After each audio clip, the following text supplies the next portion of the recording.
singing. Yeah, good. We're all singing. This is good. Did you do the playlist? Sorry? No, I didn't. No, this is generally it's Kelsey's playlist.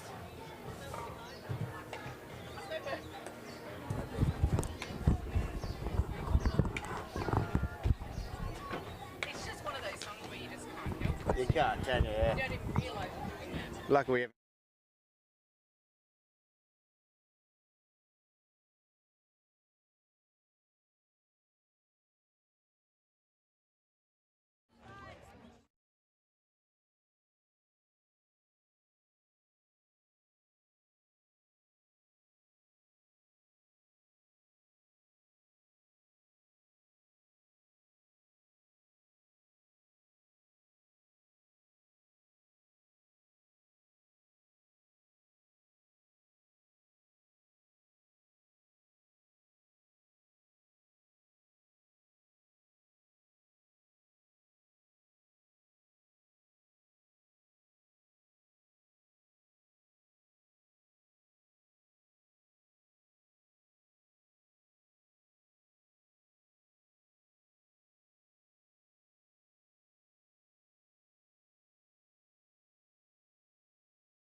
The international softball world turns to Adelaide, South Australia on beautiful Ghana land for the final day of the Gilley's Shield. Good afternoon, good evening, good morning, wherever you're watching around the world. My name is Eric Ballnar, joined by Pete Williams. It's the final day. The championship, the title of Australia's most prestigious tournament will be decided today. Pete, good morning. Yeah, good morning to you. Good morning to everyone. Absolutely cracker of a day here. It's supposed to get up to around 30. Hardly any really breeze. The two teams here, 1-on-1 against each other in the minor rounds. They're bringing their best to the table, and I expect this to be an absolute cracker of a match. These two teams finished 1-2 in last year's tournament, and South Australia on the final day got on top of New South Wales, broke a four-tournament win streak for New South Wales, and won their first tournament in 66 years. But New South Wales went back. They reloaded. They recruited. They brought back legitimate superstars of the international game, including 7 Olympians on this team, 6 of whom are in the lineup today, and SA are going to have their hands full if they want to defend this title. That's right. New South Wales went away. They came back with an absolute bottler of a lineup. They've stocked up. They've got the big guns in there, and they're pulling them into the plate and to the diamond today. So SA are going to have to be at their best to make sure they can keep these people at bay. Let's go through the lineup right now. Leading things off will be Michelle Cox, Olympian. Stacey McManus, one of the greatest of all time at shortstop, Olympian. Stacey Porter, multiple Olympian, Olympic medalist, 40 years old, professional player in Japan, batting 3.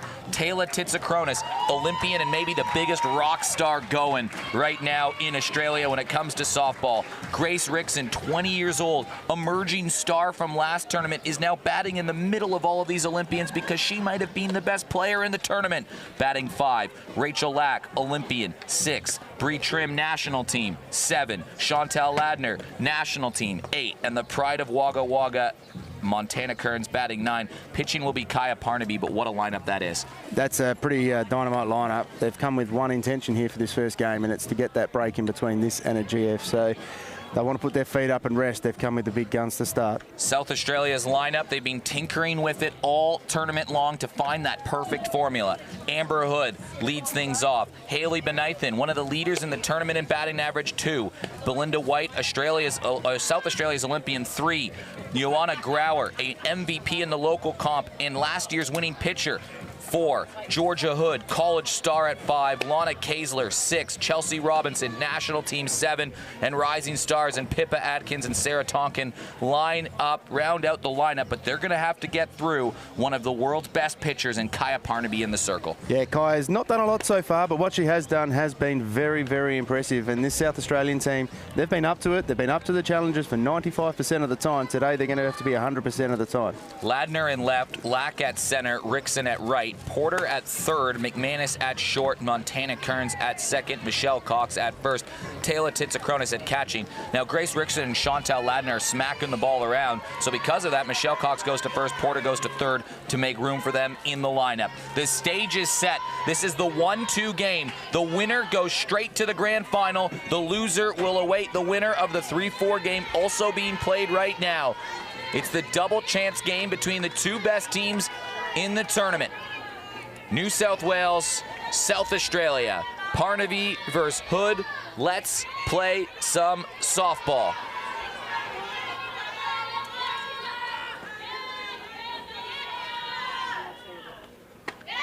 Kaya Parnaby, a first pitch strike. She had her first appearance in the first game of the tournament on this field in this time slot all the way back on Monday, and she diced up South Australia.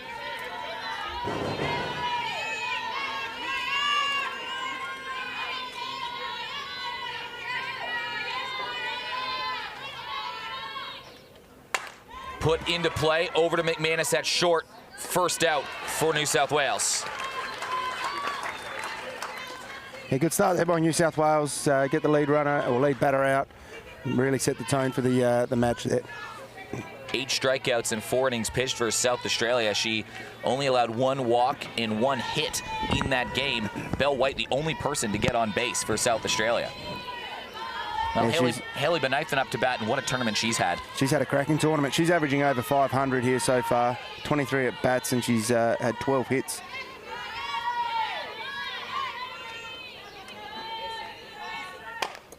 Fouls it down the line. And in a tournament full of Olympian and national team players, Hailey Benithan may be the tournament leader in hitting.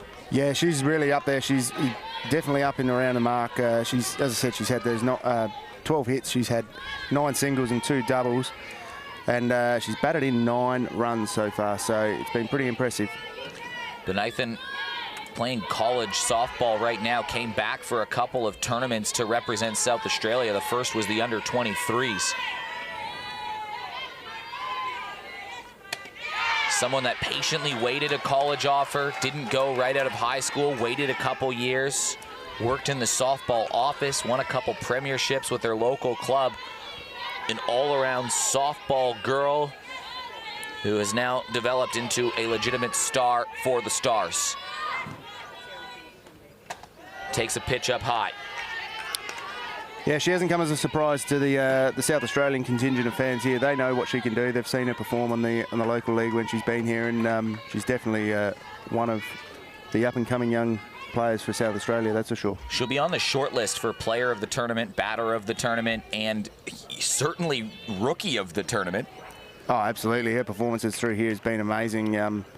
She's been consistent. She stays consistent when she's got runners on. She gets the hits when she needs them, and it's definitely been a very, very beneficial person to have at the top of the lineup.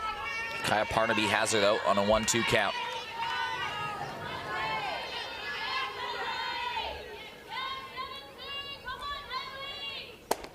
Takes a pitch down low. Parnaby, one of the University of Hawaii alumni. There's been quite a few Australians who have gone to that school. Millie Fidge over there right now from South Australia, but Parnaby, just as good as they come. Started games for Australia in Tokyo at the Olympics last year. But Nathan jammed a little bit. Good at bat. She's now working some pitches into the count versus Parnaby.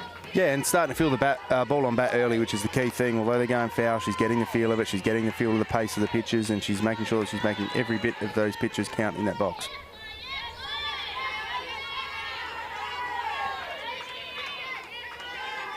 Star-studded New South Wales squad across the board.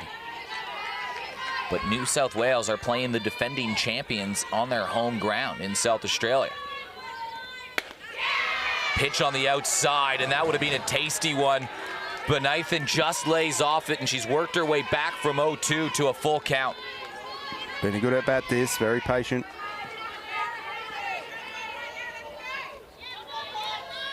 Trying to become the first base runner outside of Belle White, and she just takes some time. Something in her eye.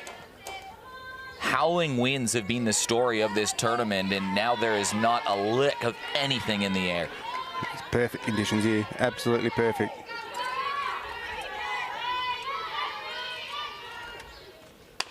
But Nathan fouls it off herself. Excellent battle, working into their 8th pitch of the at-bat to start. And she's making Parnaby work, and there's one thing Parnaby hasn't done a lot of when she's been pitching. Her pitches to bats have been very, very low. They've been only around 3 or 4, so this is a big one. Can she get on base for someone that's tagged Parnaby already?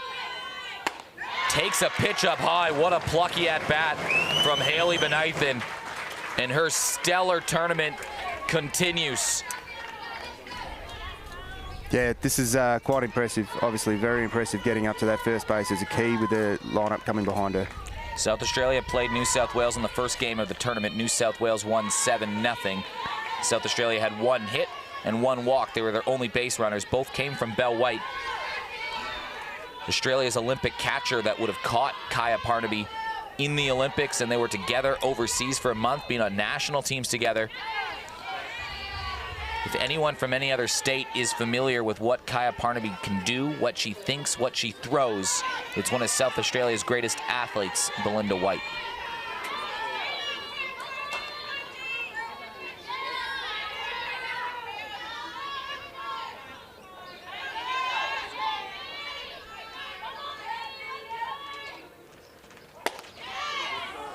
Parnaby attacking that outside edge. She threw, I think, that exactly how she wanted. She didn't get the call. Nah, she's playing the edges, that's for sure, and that's what these star pitchers do. They can put it where they want it. They just have to have the calls go their way.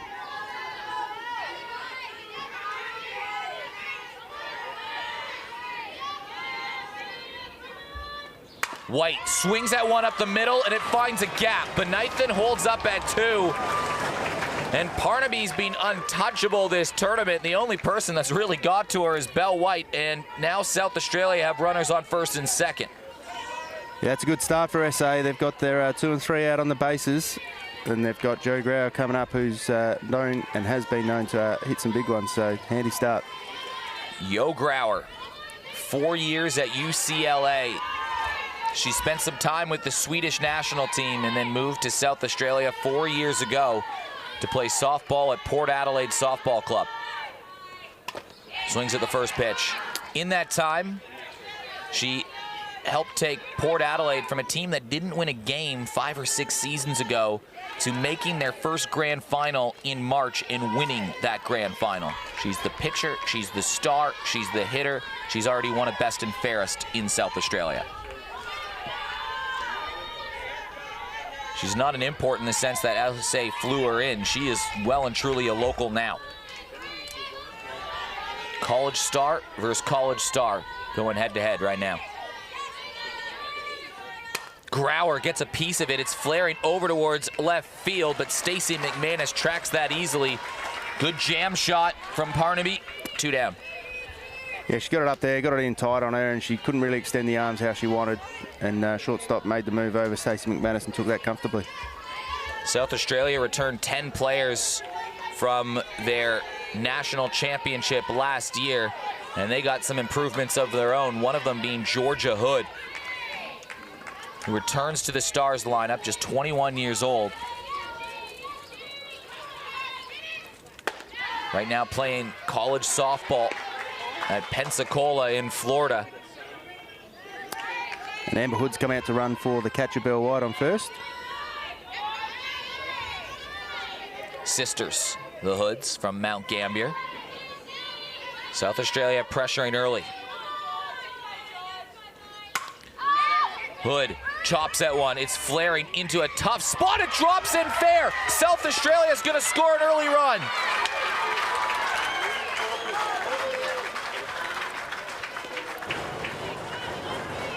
Yeah, the right field, second base and first base all running back there, and that ball just plonked in the triangle in between them all. No one really seemed to be overly committed to run at it and get it, so they pay the price and the runner comes home. South Australia just found a gap, and now they have an early lead and their noses in front of New South Wales. New South Wales started this tournament going through the first round of games, playing all other 5 states, outscoring them 44-0, and only once in those 5 games did anybody get a runner past second base. To start round 2, South Australia beat them 7-2, and they left the bases loaded on 3 different occasions.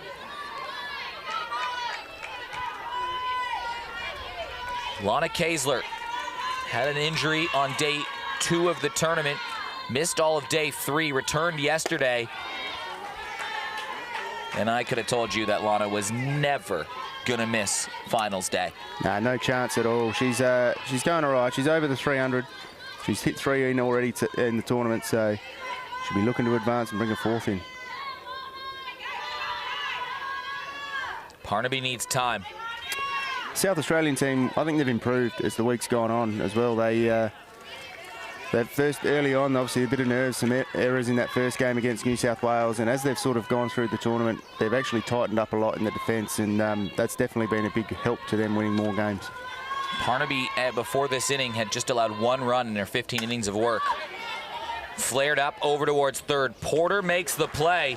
South Australia didn't hit the ball hard, but they hit him where New South Wales wasn't, and the result is an early run for South Australia in a game that determines who goes to the grand final. Yeah, that's a good start for South Australia. Very healthy, the way they would have wanted. Always good to get the runs on the board early. And when you're playing New South Wales, you know you're going to have to score a few runs in the game to beat them.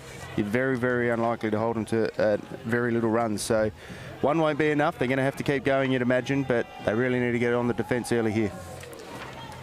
South Australia's defensive rotation in left field, Sarah Tonkin, Pippa Adkins in center, Haley Benathan in right. Infield left to right, third base Lana Kaesler, shortstop Chelsea Robinson, second base Amber Hood, Georgia Hood at first, Bell White is catching. We'll get to the pitcher in the minute, but just to recap, this batting lineup of Cox, McManus, Porter, Titsakronis, Rickson, Lack, Trim, Ladner, and Cairns. 6 Olympians, or 5 Olympians, 8 national team players. And South Australia will counter with their best player in the last 2 seasons of local competition, a genuine star of Australian softball, Steph Trzynski. Yeah, she's a superstar. She's very much up to matching this New South Wales team. She's got very, very good star power when she's pitching. She's not played a lot so far in the tournament, although she has had 23 innings pitched, I guess, but she just seems to have sort of got her way through the tournament, done all she needed to do in the minors, and this is her stage. This is exactly what she likes to play. She's someone who can get up on the big days, and she can just really put them over the plate healthy. Trzynski in her first outing allowed 3 earned runs in her game in her first 3 innings versus New South Wales. 2 of them were home runs. Since then, in her next 20 innings pitched, how many runs has she allowed? None. Is that good? She's going all right. She's not too bad. I think the impressive stat here, too, is 25 strikeouts from only 91 batters faced. She's going at better than 1 in every 4. So she's playing right now. She's about to play the only team that's got anything off of her, though. But Steph Trzynski went to Cal Berkeley in 4 years at NCAA Division I college, came back and has lit up the competition. 1 year, she only allowed 2 earned runs the entire season. And the other thing is only giving up 6 walks, so in those 91 batters. So she's making them hit the ball. She's getting a lot of ground outs and fly outs. She's the star for a reason. Michelle Cox will lead things off. One of the players that's returning from last year's runner-up finish for New South Wales. And she swings at the first pitch. This is cutting to left field, and it's over Sarah Tonkin's head. Rattles into the wall, and Cox on the first pitch is going to get to third base.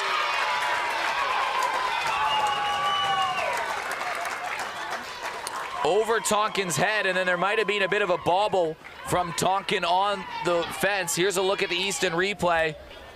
And Tonkin just struggled to pick up that ball. Yeah, that one lovely hit, just straight in, eyes in already, and just plonked it right out to the outfield there. Outfielders are going to have to be on their bike for South Australia today. This New South Wales team can absolutely slug it. And now, as soon as South Australia had a 1-0 lead, it took one pitch for New South Wales to issue their response. Yeah, and that was a very healthy start. Obviously, New South Wales, as I said, first pitch, eye in, bang straight to the outfield. It curled a little bit. I don't know how far in Sarah was fielding there, but it seemed to clear her head quite comfortably. And these New South Wales girls, they can hit the ball long, so I wouldn't be playing too shallow out there, that's for sure. Stacey McManus, been on the national team for over a decade. Went to the Olympics.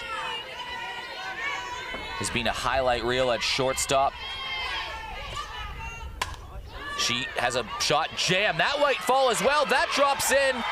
And just like South Australia scored a run on a little jam shot to right field, Stacey McManus has done the same thing.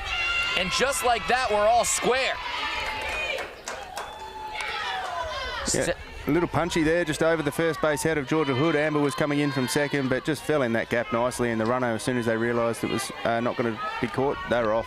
It had been 20 innings since Steph Trzynski had allowed a run. New South Wales needed 3 pitches to get one and tie this game up. And it doesn't get easy with Stacey Porter, a multiple Olympic medalist, 40 years old, still playing professionally in Japan, a legitimate superstar of the international game. And she knocks one to right field. Will this stay fair? Sliding on to make the play. What a fantastic diving grab in right field from Haley Benaithen. This kid continues to amaze. Yes, needed that. Definitely needed that with the runner on. If that had slipped out that glove, that runner was getting round to third. So really well held and a great effort. That's what you need when you come to finals. She's done it with the bat. She's done it in the field. Haley Benaithen has asserted herself as one of this country's best. Speaking of which, Taylor Titsakronis comes to the plate.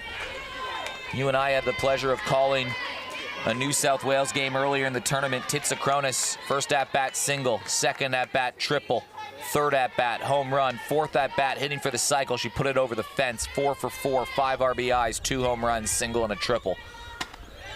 Has already taken Steph Trzynski deep this tournament. I think she's hit 3 in the tournament, Trzynski, or Titsakronis. And she's had 19 at-bats and brought 13 runs in off her own bat. But importantly, she's had 8 hits out of that as well. And she's a powerhouse, and she puts them very, very long when she gets onto them. 1 out, runner on. Cox doubled. McManus brought her home. Well trapped there by Bell, making sure the runner wasn't going to advance. A lot on the line here. If you win, you go straight to the 2 p.m. grand final. If you lose, you have to now play a triple header of games, all separated by half an hour, and play a team that just won an elimination game. Titsakronis flares out to Chelsea Robinson, 2 down.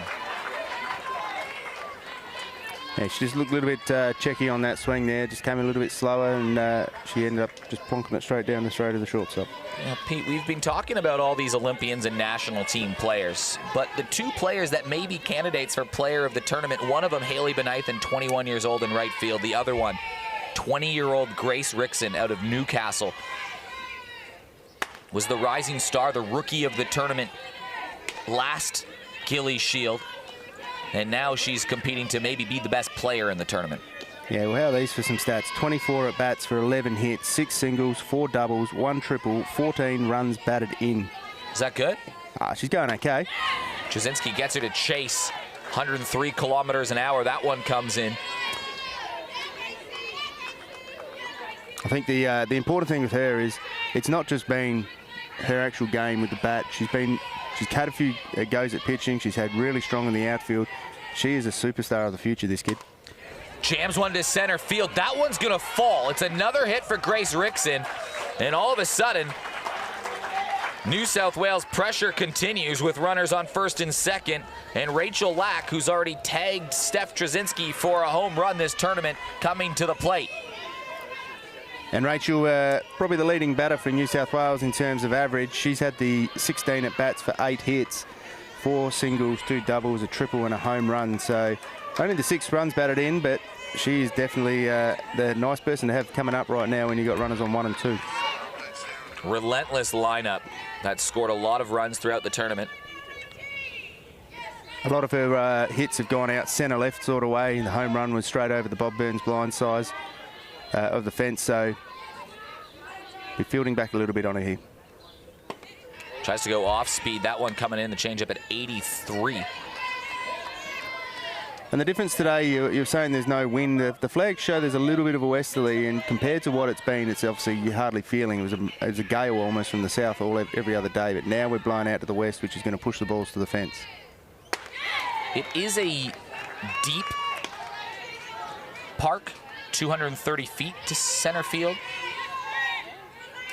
Yeah, it doesn't stop the likes of Titsacronis putting them over that.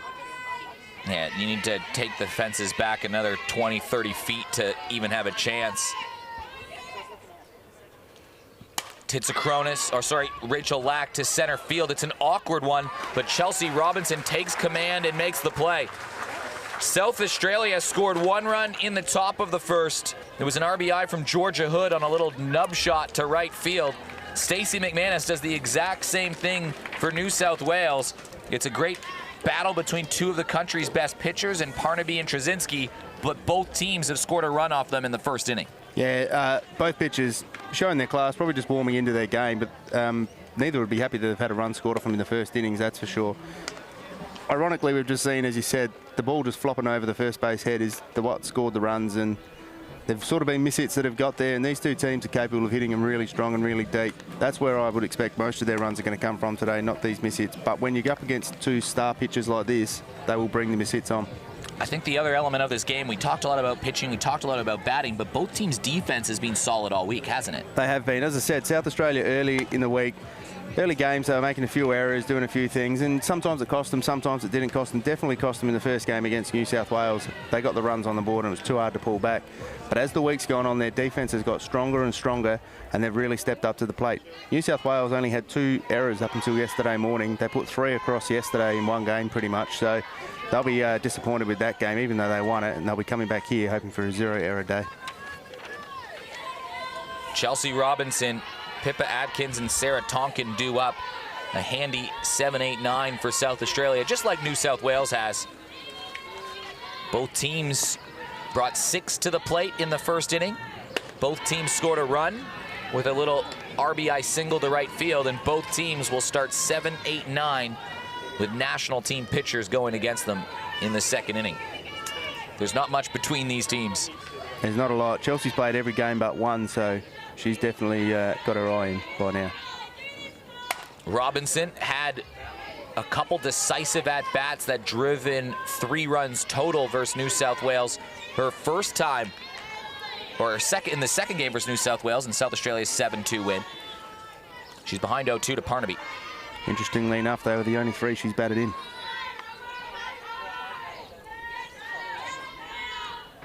Swing and a miss at a pitch up high. That was nice on that rising ball from Kaya Parnaby. And the first batter is down.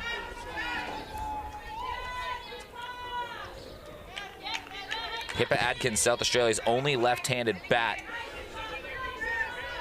Lives up in Queensland right now. From South Australia.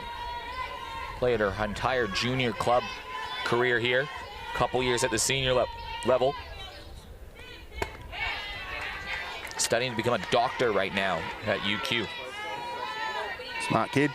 She was doing a lot of work during the 23s, working with Steph Trzynski as well. When the games were on, they were out there doing some work and in the batting tunnels and that, so she's definitely getting herself primed for a big game. Home for the holidays and home to try to defend a national championship. A team that she was part of last year. That was Parnaby's first strikeout of the day, by the way. She had 8 in 4 innings the first time versus South Australia. South Australia getting 2 hits and a walk off her in the first inning. Maybe some nerves from both of the teams early on. Absolutely, yeah. It's the big game. The lead before the bigger game. Up the middle. McManus. 2 down. Yeah, that one there, the rocket arm coming across from shortstop was never going to beat that. Well, Sarah Tonkin just knows how to win, doesn't she? Multiple premiership player with Sturt locally. Can catch, played third base, has played outfield, had that clutch catch in the grand final versus New South Wales that turned the momentum of that game. And now a national champion in the Gilley Shield. She's had a good tournament again. Although her batting hasn't been up there at a brilliant height, she has batted in 9 runs. Nothing out there for her this time to bring in, but if she does have people on bases when it's her turn at bat, she'll do her best to get them around. In South Australia's 7-2 win over New South Wales, South Australia had left the bases loaded 3 times in the game, and then with 2 outs in the 7th inning, bases were loaded again, 2 outs. Sarah Tonkin delivered a hit that cleared them all. And that pushed South Australia's 3-2 lead to a 6-2 lead. And that was the relief that the Stars needed. Swing and a miss. Kaya Parnaby comes back with 2 strikeouts. Mixing, moving, and making that ball dance to get South Australia down in order. Yeah, good comeback there from Kaya. She's got her eye in now, 2 strikeouts, and then a few fouls that hit there as well. And then the 1 ground out, but 3 batters in the box and put them straight back in the sheds, and gives herself a chance to put her feet up for a bit while the New South Wales team come do their thing. Fantastic that everybody could be here joining us wherever you're watching around the country, around the world. Spacequake Sports bringing you all the action of the Gilley Shield. And if last year's tournament was anything to go by, this day is going to be a treat. Last year, South Australia and New South Wales played in this 1-2 game. South Australia were the minor round winners, and New South Wales knocked them off in the 1-2 game. South Australia had to do it the hard way to get to the grand final. They eventually won that game in an extra innings classic.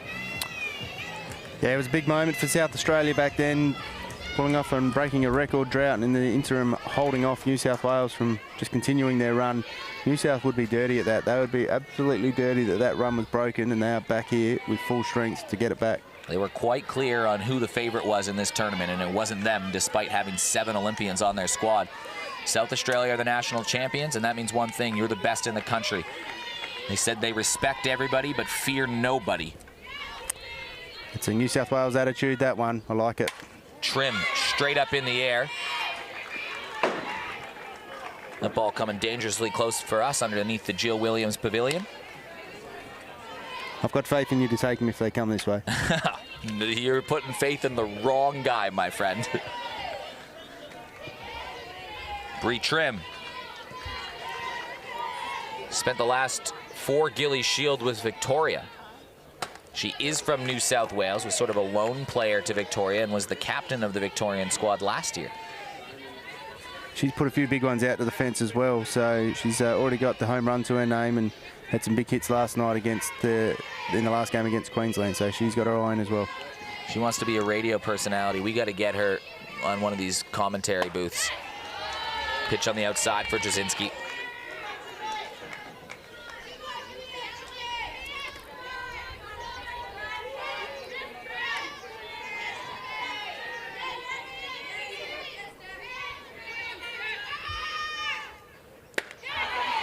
Finds the plate. Jasinski will be looking for that pitch. 102 and on the gun, 102 kilometers an hour, that is. There wasn't much that Trim could do with that.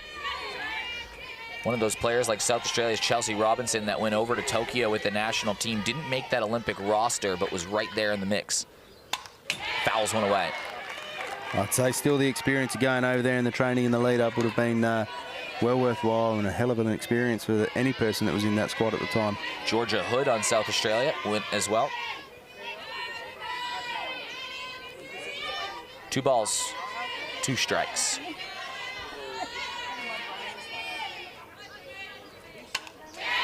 Good effort from Bree Trim just to knock a couple away. She's swinging hard here. There's one intention, and that's to put it as deep as she can. She's been swinging hard and fouling them off. If she can get onto one, it's going to go.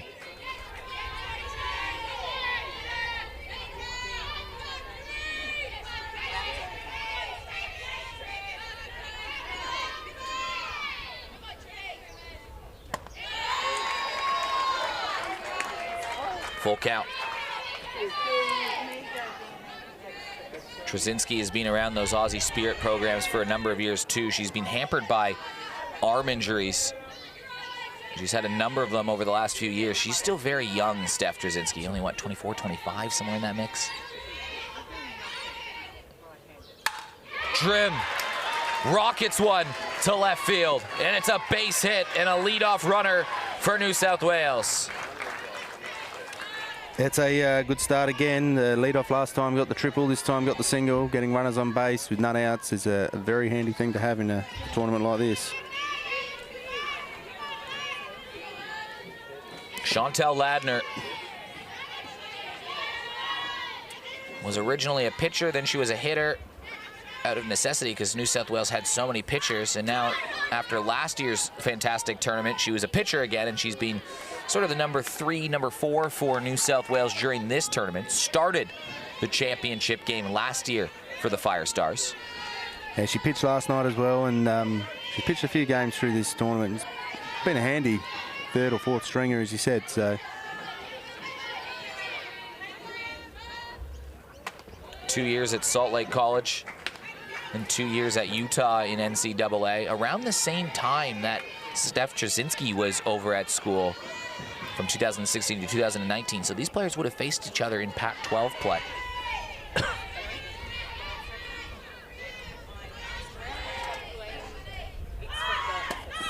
Pitch down low. Trzynski battling the strike zone just a little.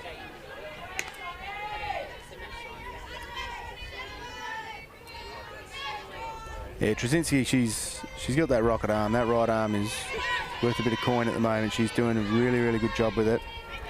And as I said, the tournament so far has been really good, and it's a key game here for her. Bunt laid. Back to Trzynski. She tries to get the lead runner at 2, and that was well done. There's that rocket arm, Pete Williams. Yeah, underarm, overarm. You do not try to take it on, that's for sure. She's fielded a bit in the outfield, and you don't take on her arm. It is enormous, and as it shows there, it doesn't matter how quick you want to get to that second base, she'll get you. And here's one of the players that I've loved to watch over the last couple years, Montana Cairns. Just a pure athlete. Swings through a Steph Trzynski 102-kilometer-hour pitch. Multiple sport player, just as you'd expect from a country girl from New South Wales.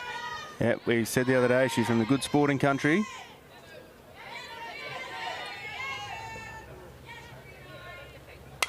Grounded over towards Robinson, charges on, changes weight, has a look at 2, throws to 1. 2 down. Yeah, Robinson there. To second. Robinson there looking to try and see if she could get the lead runner, but just took a bit to get to her, and by the time she balanced up, that runner was always going to be there, Chantel Ladner, so she took the other one out at first. Michelle Cox rocketed a double, maybe a triple off the wall. Don't know how it was scored. It was bobbled a little bit from Tonkin. That's what allowed her to get to third. Either way, she smacked it to the fence and she stood on third base, and I think that's all that New South Wales cared about, because she later scored. Swings at the first pitch. Bell chucked one down to Lana Kaesler just in case. The experience paying off there for the South Australian team, having Bell White in behind the plate, knowing that New South Wales play aggressive. They might look to try and get that runner across at any opportunity.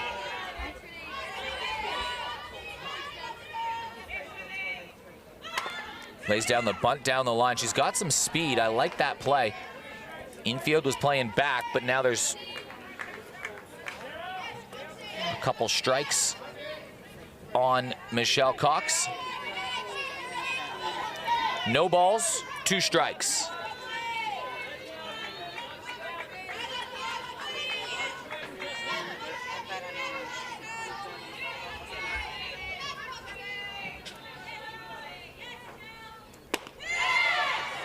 Trzynski loved that pitch, didn't she?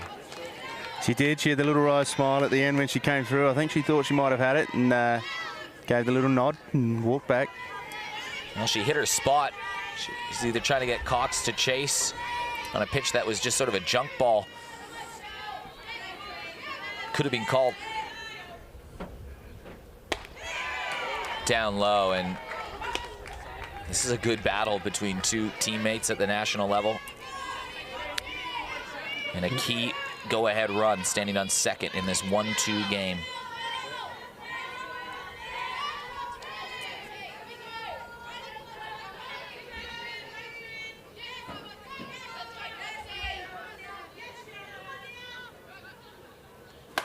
Hard hit ball down the line, it's foul.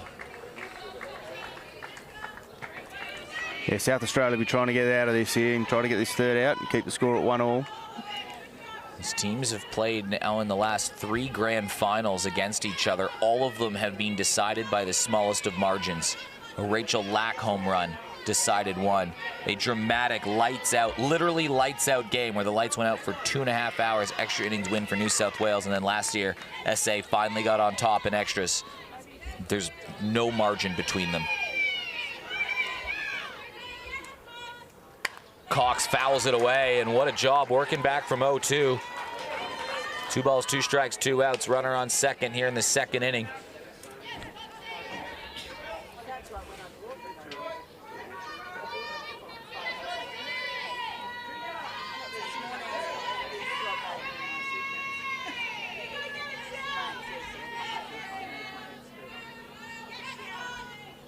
Cox finds a base hit. Runner getting the wave around. The throw in from Benithan, not in time, and New South Wales hit the front.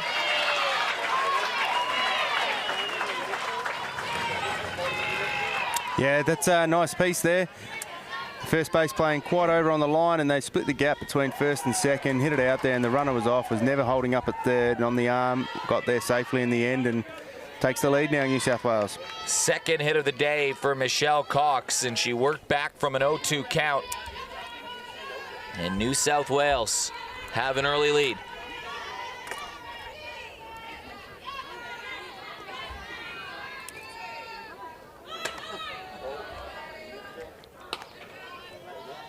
McManus had the single and the RBI in the first inning.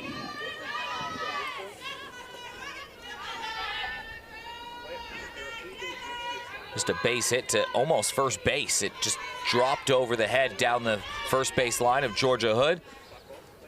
It's enough to score a run rather. We'll get there. We'll get there, Pete. Early day, 3 games to go. 4 games for me. I've got the Adelaide Giants Brisbane Bandits game later tonight too. You'll sleep well.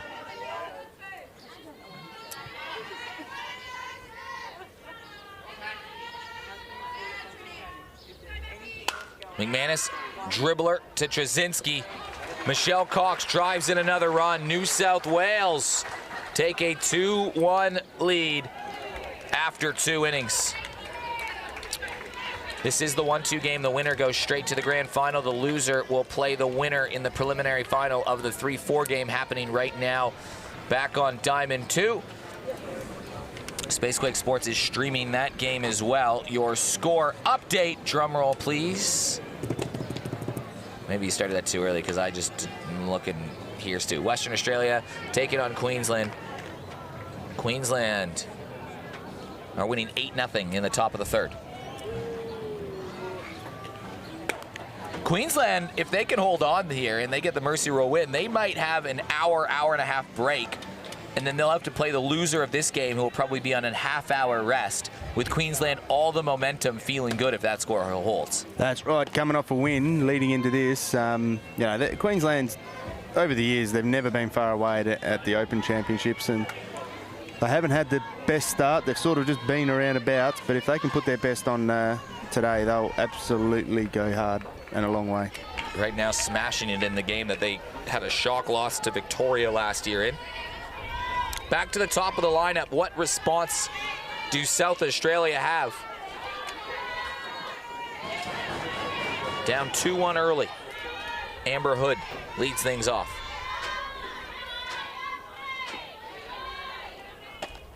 Amber Hood being a part of the Stars program for a number of years now, but from Mount Gambier, which is about 5 hours outside of Adelaide to the east, and for years she would drive from Mount Gambier to Adelaide to play on Saturdays here.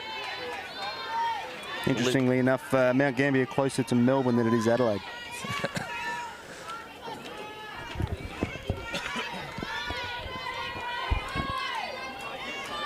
Lives in Adelaide now, obviously.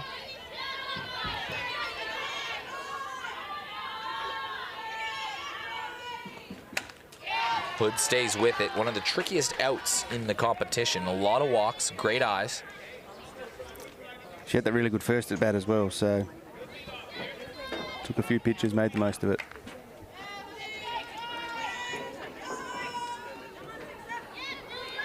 Always quite relaxed. You see her around outside of the games as well. She's just sort of laid back, very country style.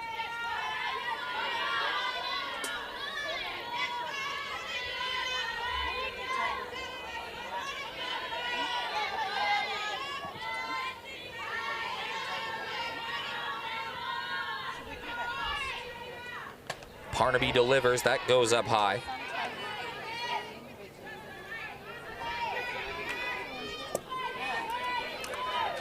Kai Parnaby finishing off the last innings with a strikeout, got 2 for that innings. They were the first 2 for the game.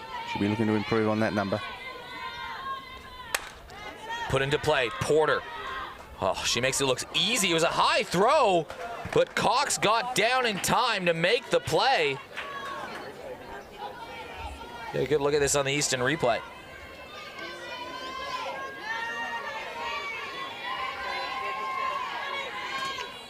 Throw sailed just a little bit, but she got down literally in the nick of time. It just bubbled a little bit into the glove, and it probably didn't have it right in the hand exactly when she threw it, so but still got the out. 5 straight sat down now by Kaya Parnaby, who's now settling into a groove after South Australia in the first 5 batters had 2 hits and a walk to score the first run of the game.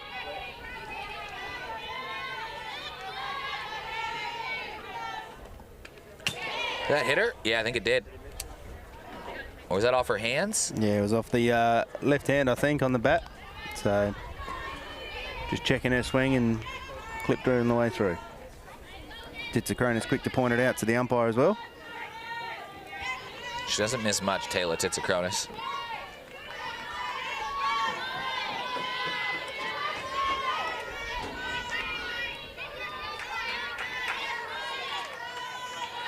Great rivalry has developed between these two teams, hasn't it?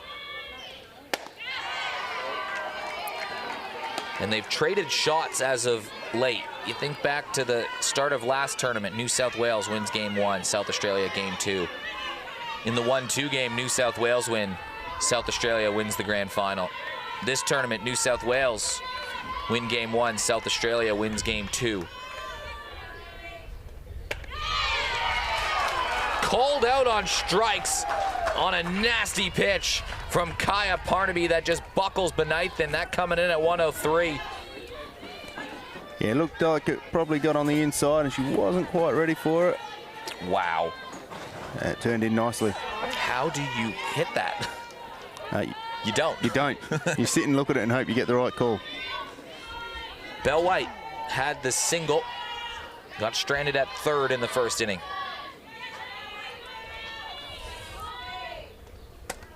Check swing. Went through, 0-1 count. Heard Bell White on Channel 7 News the other night talking about the Stars' chances. Was trying to say they're just trying to do all the little things right, and the results will hopefully take care of themselves.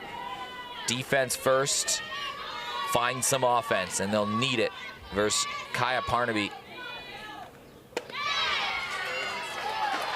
She's played every game this tournament, Bell White. Yeah, she's been out there the whole time. She probably started off a little bit slow and's built into the tournament as it's gone on, and heard some people saying the other day they didn't think she's had that good a tournament. Well, she's still been batting up around 430, so, you know, in a championship like this against the quality of the pitches that are around, that's handy. Swing and a miss, and Bell White goes down.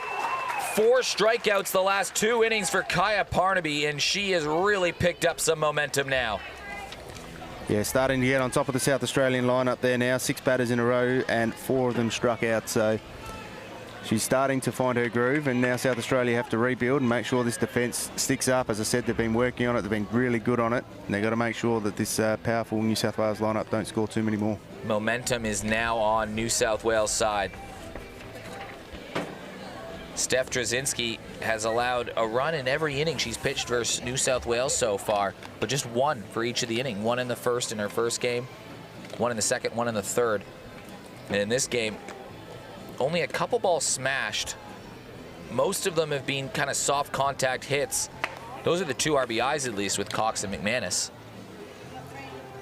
Yeah, when you look at it, she's only had the 1 3-base hit. The other hits have been singles. So she's had a single to left, a single to centre, and 2 singles to right. So, but as you said, they've not been real big banging hits. They've just been a couple of little ones that have been plonked over the infield. So the difference right now, that 2-out hit from Michelle Cox with a runner in scoring position. South Australia had 2 outs and a runner in scoring position in the first. They couldn't bring that second run home, and that really is kind of the little difference right now in this game to determine who will play in the 2 p.m. grand final and who will face what's looking like Queensland in the preliminary.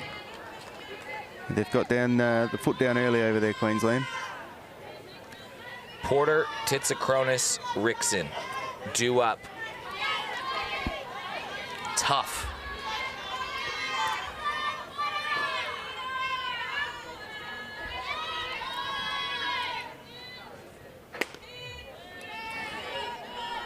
Gabby Plain warming up down the first base line as South Australia is now working through the second time through the lineup. I wonder if they will make that switch to Plain and try to split the day.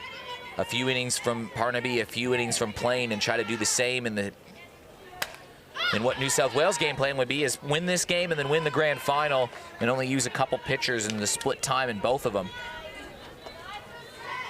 Right now it's an 8-0 game for Queensland in the third inning on the back diamond. So Queensland looking well and truly on their way if they can hold that lead.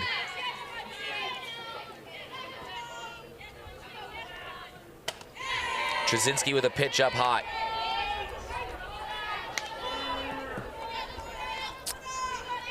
Yeah, I think if New South can get 1 or 2 more runs here and they can get that little bit of a gap on SA, that might be the time they bring in the other pitcher and just sort of make their way to the end. And or is it games from New South Wales just flirting the idea of Gabby Plains coming in?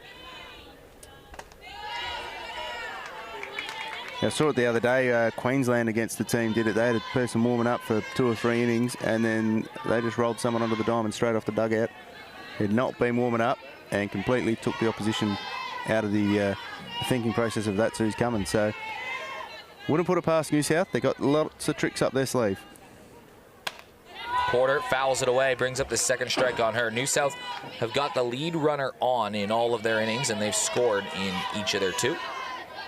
Not necessarily the lead runner, but the leadoff runner has got on. That's created the scoring opportunity. Playing down the first base line now, taking a bit of a breather.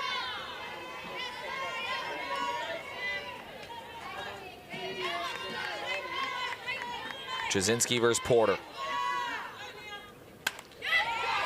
That was a ball that was rising up, fouled away, and a nice little shy smile from Trzynski in the circle. Of course, Porter's first hit out to right field, that big diving catch by Hayley Benithan that needed to stick and did. So the outfielders will be ready for it coming again. Probably saved a run, given that there was a hit from Grace Rickson later in the inning. Porter grounds it over to Robinson, and it gets through. A rare misplay by the national team shortstop in Chelsea Robinson. You can't do that against New South Wales. When they give you a chance, you've got to make the most of it. Errors against them, they will make you hurt. On the Eastern replay, just jumped ahead of herself a little bit. Got to the throw in the transition before that ball was in her glove, and now Taylor Titsakronis has a runner on. Hasn't been exactly clean from the Stars in this game. No, they haven't been the sharpest just yet. And the batting's probably not been exactly where they want it yet either. But still a 1-run game. That's it. And, you know, one-run game, get the lead runner out here. You got one out runner on first. Really brings you right back into it again. And I see Steph wiping away the flies who are bugging her at the moment. And of course, in the final of the 23s here, we ended on an illegal pitch because the pitcher got up ready to go and then took the hand out and wiped a couple of flies away and then put it back in. So we're calling time here. Bill Benedictson having a quick little chat with the umpire. And Steph Trzynski is going to go have a word with Belle White as well. And standing right next to her is Taylor Titsakronis. This is the 2 Australian national team catchers, Titsakronis and White.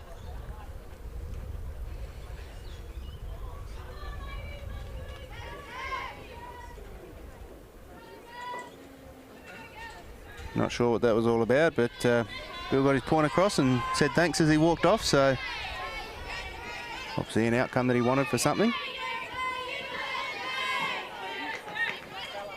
It's always nice to stay polite to the umpires early in the game. Keep them on your side. Don't want to hurt them late.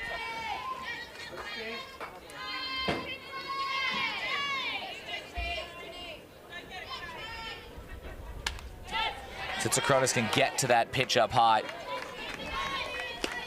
Coming in at 103 on the gun. All these in kilometers an hour. Yeah, these 2 pitches, the fastball's basically around that same mark, aren't they? So it's placement that's going to be the key, and the batting power as to whether they can get them away.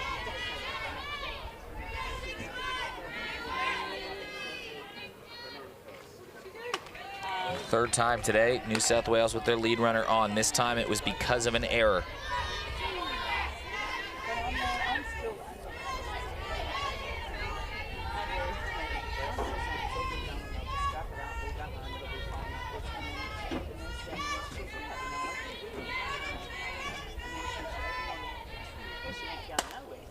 Knocked over in towards second base. Amber Hood brings that in easily, 1 down.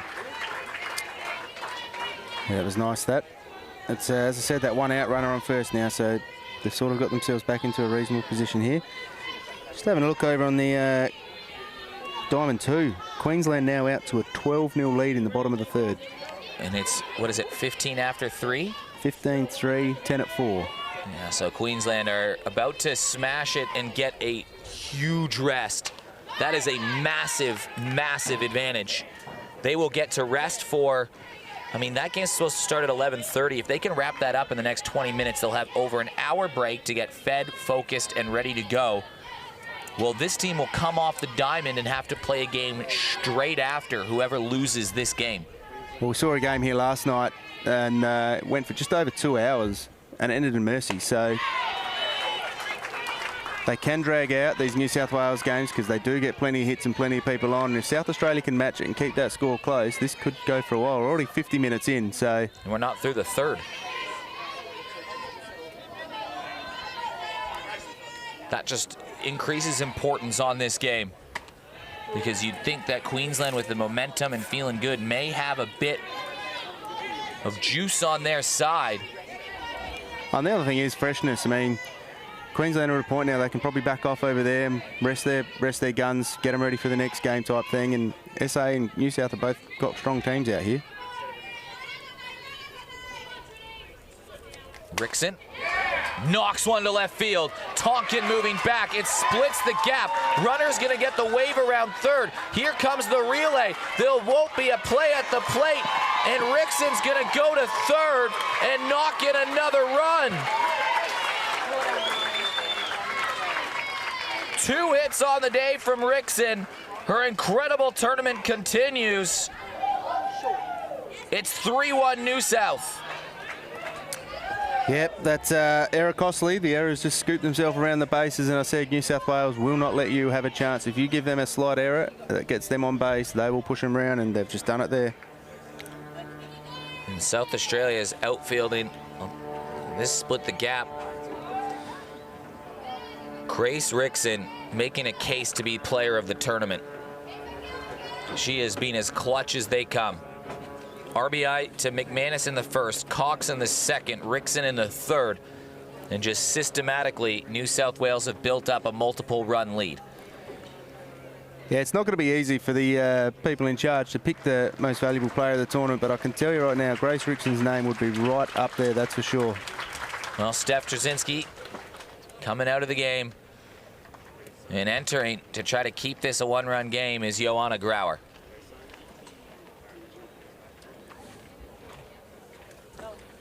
Grauer pitched 4 years at UCLA. She also won a junior world championship with the United States.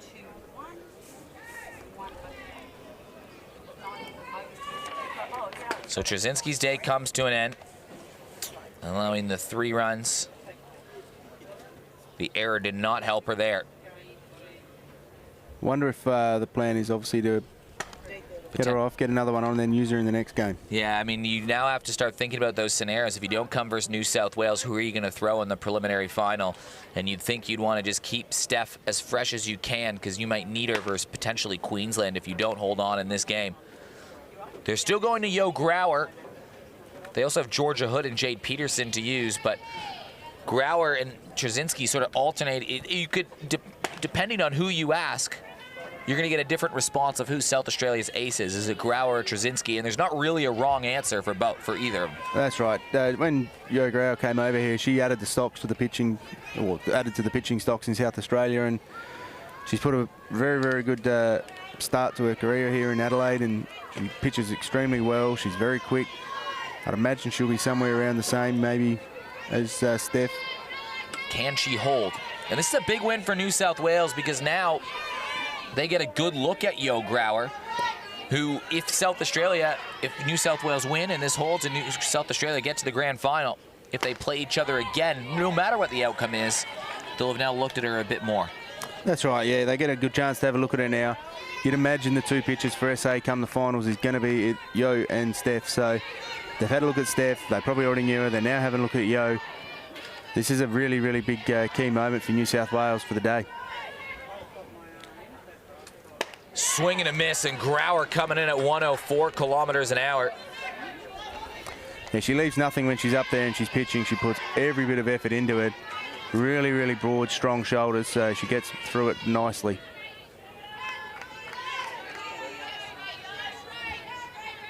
Runner in scoring position. What a pitch from Grauer. Drops in that changeup. Sits in at 94. Grauer was just nasty in the finals run for Port Adelaide last year to power them to their first ever championship. And Lack swings and misses. Joanna Grauer. Welcome to the game. 4 pitches, 3 of them strikes, sends the first batter away. She's now got 2 outs with the runner on third, so she's in a much better position than she was when she stepped up. Brings up Bree Trim. A 3-1 lead here for New South Wales. Runs in the first, second, and third. Well, this one now an unearned run because of that error to Chelsea Robinson. Of course, there's also the opportunity for SA. If you play it the other way, there could be the reverse psychology where she comes out, she dominates. She might not let them score any more runs. They might still win, but then you bring her back for the final. And New South Wales are saying, well, we can't hit her. We can't get her away. Yeah, she came in and she faced the lineup once through in that second game versus New South Wales. 1-9, she allowed just the 1 hit, didn't allow any runs, looked very dangerous. And Grauer has been rested throughout this tournament. They haven't really relied on her like they did last year. Last year, Grauer was just relied on so much, and by the time the grand final rolled around, she was tired. Still played well, though, had that huge hit, but this week, Grauer really only used as a hitter. She's got a couple games off, hasn't been used much pitching. No, she's only pitched 150 pitches so far, come up against 39 batters. She's had the 8 strikeouts, so she's looking all right. And as he said, she's just been rested nicely. I think they were probably going to use her as the lead into the grand final and bring Steph in if needed, or maybe the other way around. But she's definitely, you're not losing anything by having her on there from Steph, even though Steph's quality is amazing. You've not lost much more putting her out there, that's for sure.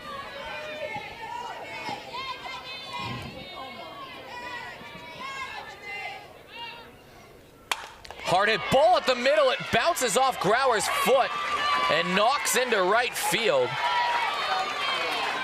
How do you score that? Is it a single to center and right all at the same time? It depends on how harsh the statisticians are going to be as to whether they'll call that an error or a single to 9. They're calling it a single to 9, so... That was a rocket shot back to Grauer. Her foot almost gave her a chance at having that kick in the right direction for South Australia. Just needed the angle a little bit more. It might have flicked over to first.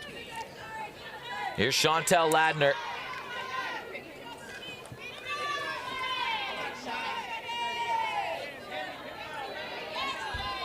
Reached on a fielder's choice and scored the go-ahead run in the second inning. It's been a long turn at bats here for New South Wales. Yeah, unlike South Australia, who's had 2 at-bats with only 3 batters getting through, they've definitely pushed it out to 4, 5, 6 sort of batters, New South Wales, which just shows they're getting the runners on bases and moving them when they're needed. Scoring in every inning so far.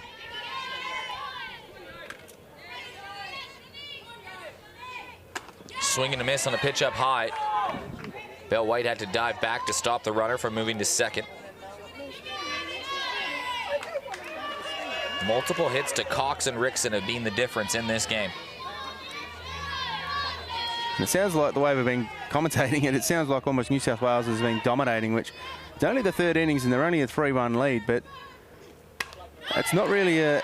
Yeah, anyone who's been around softball long enough knows that that's not a scoreline that you'd be comfortable going, all right, we've done enough now, let's put it in the sheds. They'll still be attacking New South Wales here. And SA, they have had the power to bring 3 and 4 runs home in innings against other teams. So, oh, so is it 4-1 now?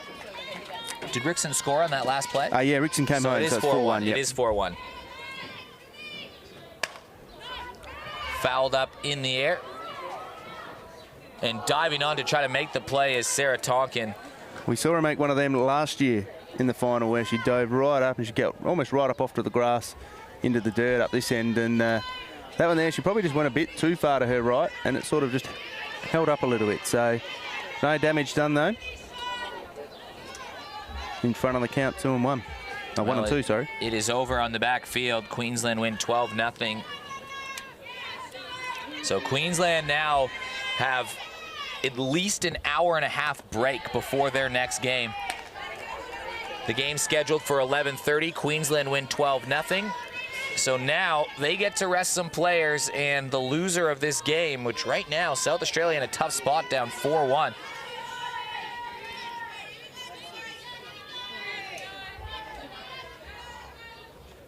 Ladner fouls one back. You're right, it gives them a lot of breathing time, a lot of time to put their feet up, get the fluids in. It's a warmer day today than it has been. Queensland is probably not too fussed about the warmer day, but also the main thing here is it's going to give the Queensland team a chance if they want to get over here and really have a look at both of these teams. They've both got pretty strong lineups out there, and they can, the pitchers and everyone can, if they haven't had a good chance to look at them by now, they've got a really good chance right here. They've got a couple of hours, or an hour probably of play to go. Just relentless all game for New South Wales. Swing and a miss up high. It's going to be a drop third strike. They'll make the out anyways. But another 2 runs added to the tally for New South Wales. And South Australia will need to see a big response from their middle of the lineup. Otherwise, this game can slip away quite quickly for the Stars. Absolutely. New South Wales, as we've said, scoring in each innings, going to 4-1. They need to now South Australia start to push that number up a little bit. The way the New South Wales are going, getting through their lineup nicely at each at-bat. Yo Grau coming on, finished it off nicely there, but you can't really hold her accountable for the poor one that got whacked at her ankle. So they really need to make sure that that the differential between 4 and 1 doesn't get any bigger, and if possibly close in on that 4 as quickly as we can before it gets too late. It'll be a huge day of action here at Diamond Sports. There's still plenty of time to get down for the action. 11:30 is when the prelim is. 2 p.m. is, or half an hour after the prelim, is when the grand final is scheduled for, and you can stick around and get some ABL baseball. If you're just in for the softball, just do the old Texas back door and stick around, slide across, just go to the grandstand over there. And is the biggest ticket sales of the season for the Adelaide Giants for the game tonight. So it'll be a rocking atmosphere down here. And I tell you what, going to stick around for a beer in the Giants game after? I will, and I tell you what, it's going to be the best weather for it as well. It's going to be hot tomorrow, which means tonight it's going to be like, what, that 24, 25, no wind.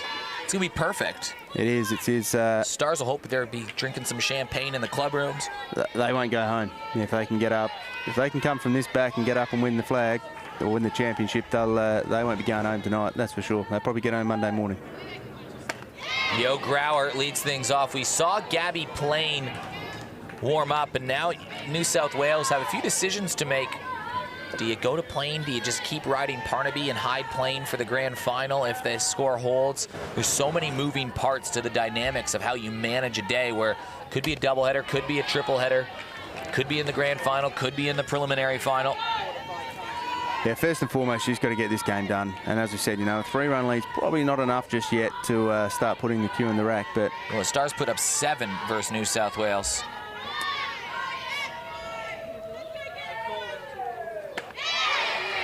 Gets that pitch on the changeup, 84 dropping in. I'll tell you what, also walking in here today, the amazing weather we've got, the liveliness that's around. There's a crowd streaming through the gate when I got here that I haven't seen all week. The barbecue was cooking. It was the one place you wanted to be in Adelaide. Awesome atmosphere, and it'll keep building throughout the day.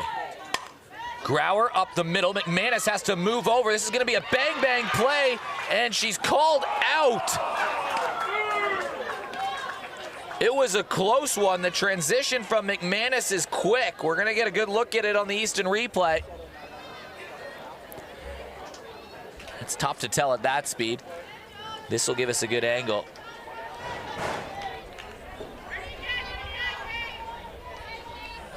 Ooh, close. Bang, bang. I bet you producer Brandon has a slow motion replay up his sleeve. Georgia Hood, meanwhile, standing into bat. She has the RBI. This is knocked right over to Kearns, 2 down, so 2 quick outs for New South Wales. This is the slow motion replay. Yeah. Yep, they've been good all week. And that's a bang-bang play. We couldn't tell on the fast pace from it either. You know, it's all nice and handy to have slow-mos and that, and, you know, the review systems that have come into other sports. I was talking to a couple of the umpires through the week, and you don't want it here. Yeah, that's a tough play to call. Lana Kaesler up to bat.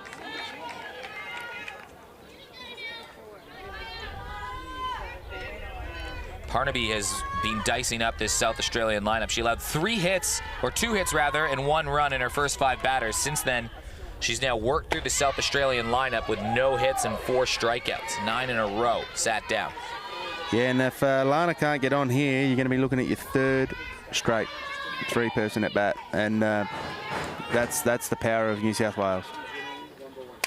Lana Kaesler over to Porter. Oh, she reaches down and makes the play. A 6-3, a 4-3, and now a 5-3 putout to complete the 3rd straight 1-2-3 inning for New South Wales. South Australia has been sat down 10 in a row, and New South Wales, as we enter the bottom of the 4th, the midway point of this game, are well in control right now. Yeah, that's the difference between these two at the moment is just the batting. Defensively, they've one error that probably cost them a run. Still, that would have only made it 3-1. So they really need to make sure the batters get on the park here, because you can guarantee New South Wales will keep hitting. Yo Grauer still going out there, and look down the left field line. Now we have some more movement, except this time it's not Gabby Plain. It looks like Kendra Lamb is warming up, and you'd think the MO here would be, hey, you know what? Let's score another couple runs here, and then you send in a player like Kendra Lamb in there. Take a look at this. There's the Queensland team and all the supporters walking off the back diamond. They now know they have 90 minutes to prepare for their preliminary final game versus the loser of this game. But yeah, there's the memo. So if you score a couple runs here, you can put Kendra Lamb in, and then you can have Kaya Parnaby rested and saved for the final, knowing that whoever she plays is going to have some serious doubts in their heads about whether they can touch her. Yeah, you got Parnaby in playing for the final. It's handy. Montana Cairns comes up to bat. South Australia has yet to retire the leadoff batter for New South Wales, and that's been a big story in this game. Yeah, 3 leadoffs all hitting out to the outfield. One of them off an arrow through shortstop, but all of them hitting left out to the outfield. It just fell out of Yo Grauer's hand. I've got no idea what that was. I don't know what we call that one.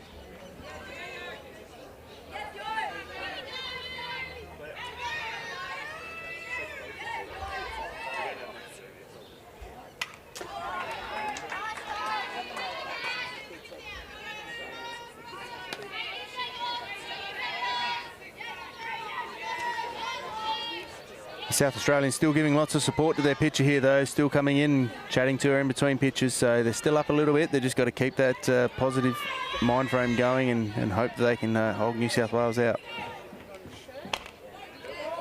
Grounded away. Well, big thanks to everybody tuning in from around the world, around the country, wherever you're watching. Now all eyes on this game. We've seen people from Nebraska watch. We've seen people from Botswana at one point were tuning in, even on the couches of beautiful Guelph, Ontario. Shout out to Riley.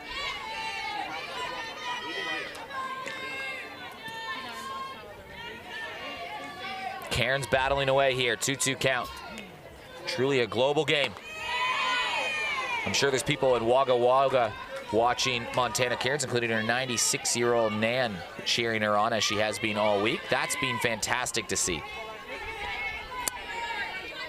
Yeah, it just goes to show the benefit of streaming these matches all around. Gives people a chance to see it all over the world and tune into some of the best softballers going around. Cairns is having a real good at-bat here. Still a full count versus Yo Grauer. They're seeing a lot of pitches versus Grauer. Yeah, she's throwing them out. She'd be up into the teens by now, and obviously she got the first pitch. Well, the first one she had was a nice strikeout, so she's got her 4th batter in front of her now. So swing and a miss at a pitch up high. 3 outs now for Yo Grauer. All of them have been strikeouts. Yeah, good start, good healthy start. The first time the leadoff hasn't got on, so I'm sure there'll be some encouragement coming out there now for Yo, making sure that when we get now back around to the top of the lineup, that we can hold this person to the single and a triple. Michelle Cox is looking to continue a good game. She's been phenomenal, Michelle Cox. Single, a triple, an RBI. She scored the game's first run, and then she drove in what is right now the winning run, if the score were to hold.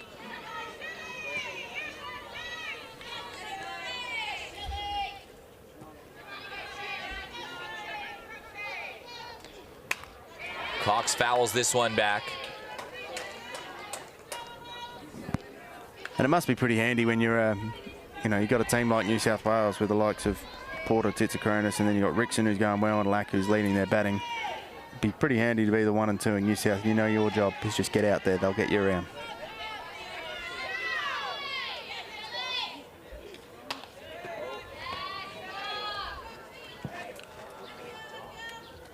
So walk me through it, Peter. If you are the manager of New South Wales, if the score is 4-1, do you keep Parnaby in for the 5th, or do you go to Candraland?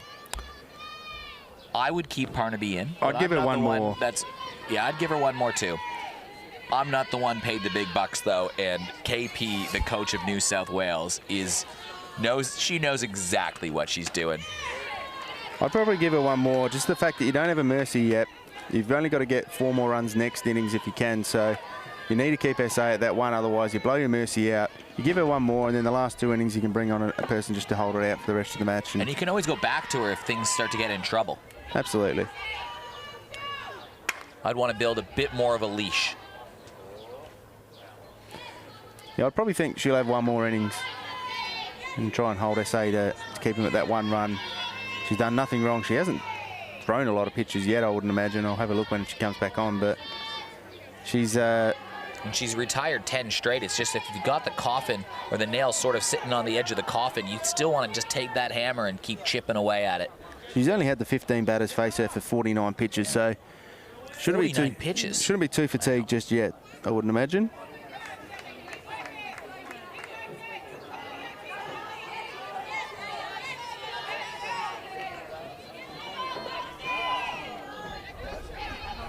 pitch count of 49 pitches for 36 strikes and 13 balls. So showing her class, and as I said, 49 pitches for someone who hasn't done a lot already this week. It's probably just a warm-up really for her, and she's going to get a good break if they go on and win this. So I can't see how one more innings is going to hurt.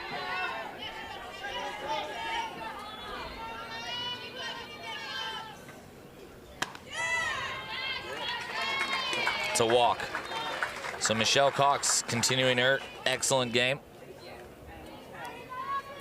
A good at bat there. She stuck it out, stayed strong, fouled a couple of ways. She probably just didn't quite have in her zone, but she made sure she got bat on them and got them fouled so she could have another go, and walks her way up to first.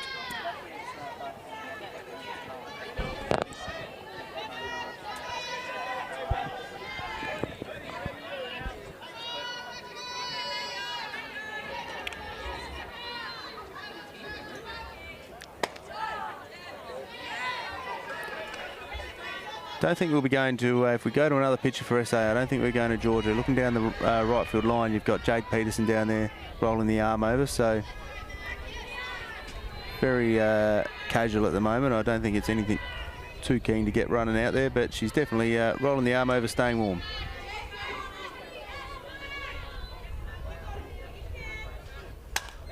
I think it's up in the air. Bell White against the fence, can't quite bring it in. Isn't it amazing having effort like that where the fence is closing and she's going, her expectations in her head is that she takes them, but they are not easy, and all she can do is get up, pick the ball up, throws it back to Johanna and says, sorry, mate. I heard that. That is right in front of us, too. And here's a look down the bullpen. Again, if the score blows out a little bit more, it's the same for South Australia. It's let's save Grauer and Trzynski to get us to the grand final. Well, then it's all out against Queensland, who are going to come off a nice rest. So I don't know if Jade Peterson is out of the question either, and I say that because she's pitched well this tournament, and last year in the same scenario, when South Australia pitched in the preliminary final, they threw Jade Peterson versus Victoria. Yeah, she doesn't have the extreme speed that these Trzynski and Yo Grauer have, but she pitches a lot of strikes and she makes you hit a lot. So if you need her, you have to go to her. She's going to give you everything. New South Wales off Steph Trzynski scored one in the first thanks to Stacey McManus cashing her in. They scored another in the second, and that was off the backs of a nice base hit from Michelle Cox with 2 outs. The error to Robinson led off the third, and then the double to Grace Rickson cashed in a run, as well as Bree Trim to make it 4-1. Trim's hit was off Grauer, who came into the game. Kaya Parnaby allowed 2 hits in her first 5 batters and 1 run, since then 10 straight. And now this ripped over towards left field. That falls in front of Tonkin, and New South Wales pressuring again. Yep, another good at-bat there. Just managed to advance the run around to second, which with this lineup, keeping them on base is very handy, and just seemed like a nice little punch at that one.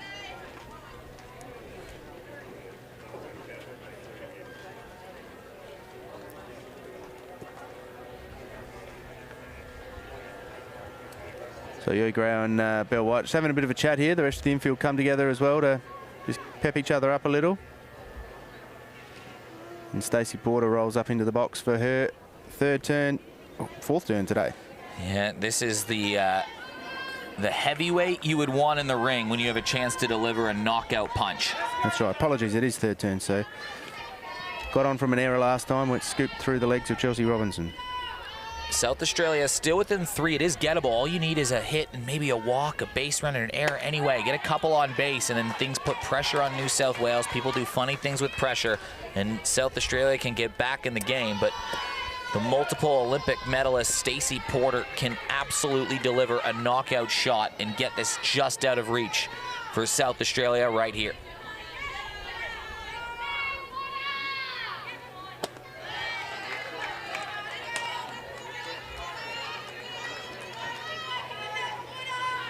Yeah, thinking about that change of picture for New South. If either of these runs get home, you would probably then change your mind and start to play the safe game. I'm in big-time agreement with that. Porter to right field. It just goes foul. Gets a couple strikes on her. However, the flip side, if SA can get one of these out now, have 2 out, try to bury the innings away with 3 out without any more runs going on from New South. They're back in the same place they were last innings at 4-1, and they just got to really get those batters out on the diamond. Queensland squad has entered the grandstand. The cleat's giving you the drum roll you were after earlier.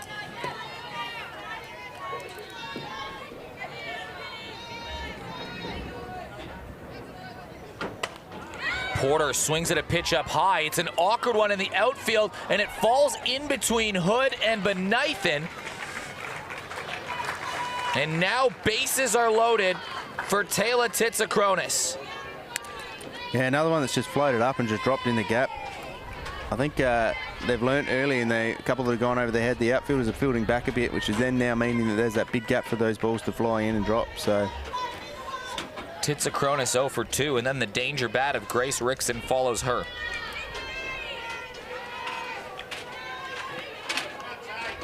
She's already gone deep off South Australia this tournament. South Australia absolutely must hold. Titsakronis after the first pitch. It's just shallow left field. Moving back is Robinson. She makes the play. Runners hold, and that is massive for SA. yeah, that one went up. Chelsea didn't give me a lot of confidence that she was comfortable that was going to go into her glove, but she just found herself in the right spot at the right time. And the second the ball went in, she was really aware of that runner at third. Didn't want that runner to come home, so she was straight looking for the throw to the home plate, but the runner held up and it wasn't needed. And now the 20-year-old from Newcastle, the rookie of the tournament last year, maybe the player of the tournament this year. A single, a double, an RBI in this game already. Brings her to 10 RBIs for the tournament total. Or more, is it 12 RBIs to the tournament total? More than that.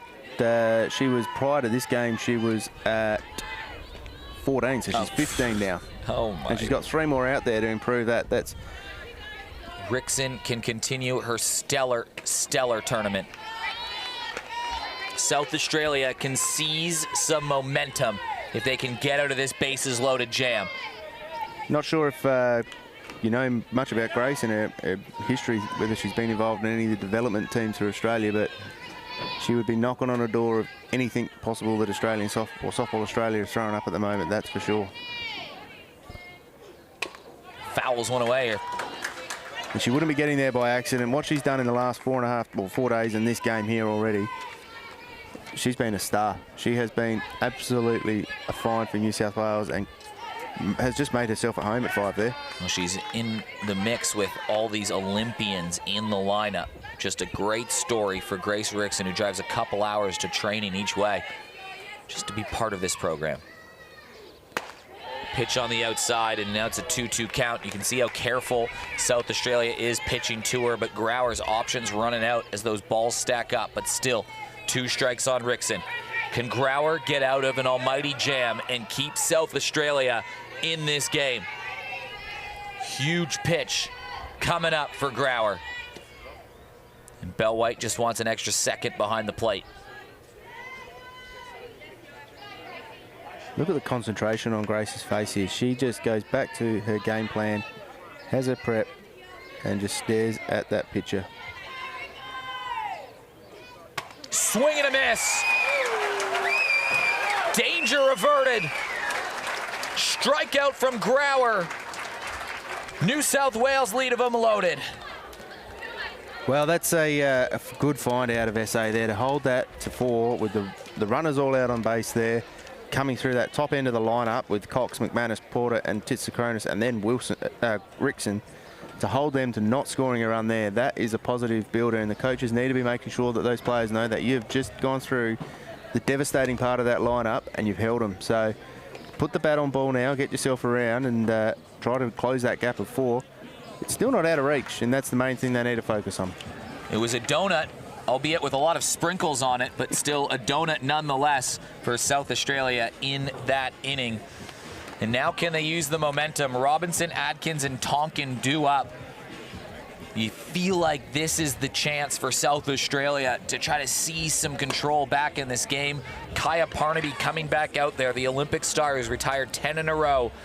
Got 4 straight strikeouts. She's also got a lot of ground balls. There's been nothing hard hit off of her. A nub shot to that Kaesler had over to Porter, and then a ground out, 2 ground outs to short, 2 ground outs to third, 1 to second, and 4 strikeouts for Kaya Parnaby over her last 10 batters.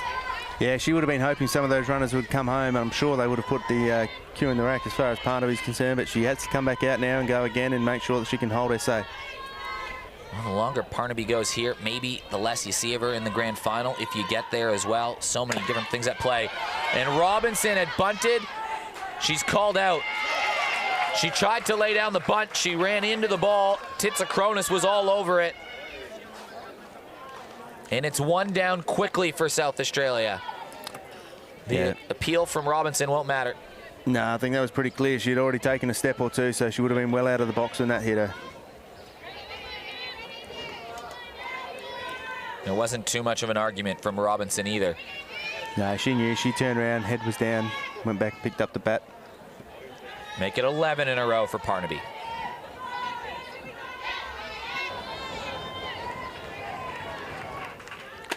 Adkins can do the same thing. We've seen her lay down that bunt and get on base. I do like that South Australia trying to find different solutions to find their way on the base paths. And Tonkin, although she got struck out earlier today, she's been pushing runners around as well. So following on, if Pippa can get herself on here, could put Tonkin to get there in a scoring position. Over to first. Easy grab for Michelle Cox, and it's been 3 pitches and 2 outs for New South Wales, and they have kind of stopped any sort of movement South Australia may have had from that jam they got out of. And now South Australia might have to send Grauer out again within minutes of getting out of the jam. And they'll face her for the 2nd time through, Yo Grauer. First pitch strike from Kaya Parnaby. Yeah, the difference here, obviously, these South Australians just finishing their 2nd turn through the lineup. So those others are now seeing the 2nd turn for Yo Grauer, and these are just finishing their 2nd turn. Just shows the depth of how much New South Wales have been getting on base. They already got to Trzynski for 4 runs in this game. Trzynski hadn't allowed a run in 20 innings prior.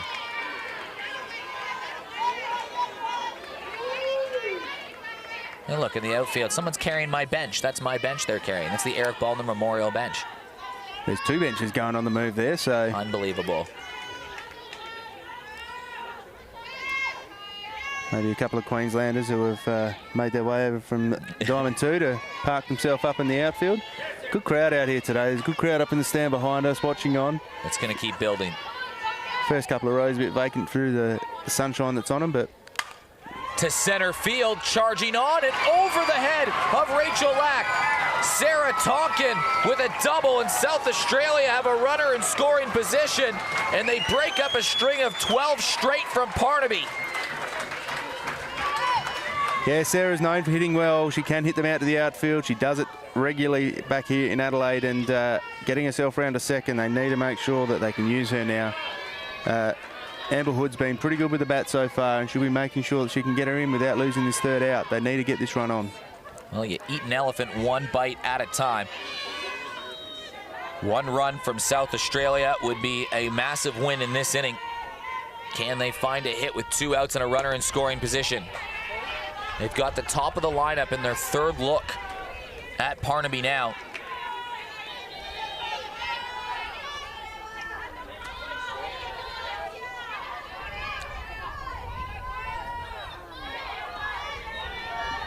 These are 7-inning games, so there's still some time to work with. Hood puts it on the ground, and it's bobbled by Porter. Hood racing down the line, and she's called out. Porter had to get rid of it quickly, but the South Australian threat ends as we head to the bottom of the 5th, and it's still 4-1. Well, that really has been the story, hasn't it? South Australia got out to that early 1-0 lead. They had 2 hits versus Kaya Parnaby in the first 5 batters and a walk from Benaithen, and they had a 1-0 lead. But New South Wales won off Trzynski in the 1st. They added another in the second thanks to a Cox RBI on her second hit. 2 in the third. Growers come in. They've loaded the bases. They've held them off, but it's a 4-1 game for New South Wales right now, who have just seized the momentum. And now New South Wales, or South Australia, are going to make a pitching change. They're not going to let Grower go through New South Wales the second time through. They're throwing Jade Peterson, knowing they may need Grower and they may need Trzynski for a preliminary final game. We welcome in a third commentator to the booth who has just called the game on the back diamond, where Queensland won with ease to get into the preliminary final. James Harris, how you going? 60-minute demolition of WA.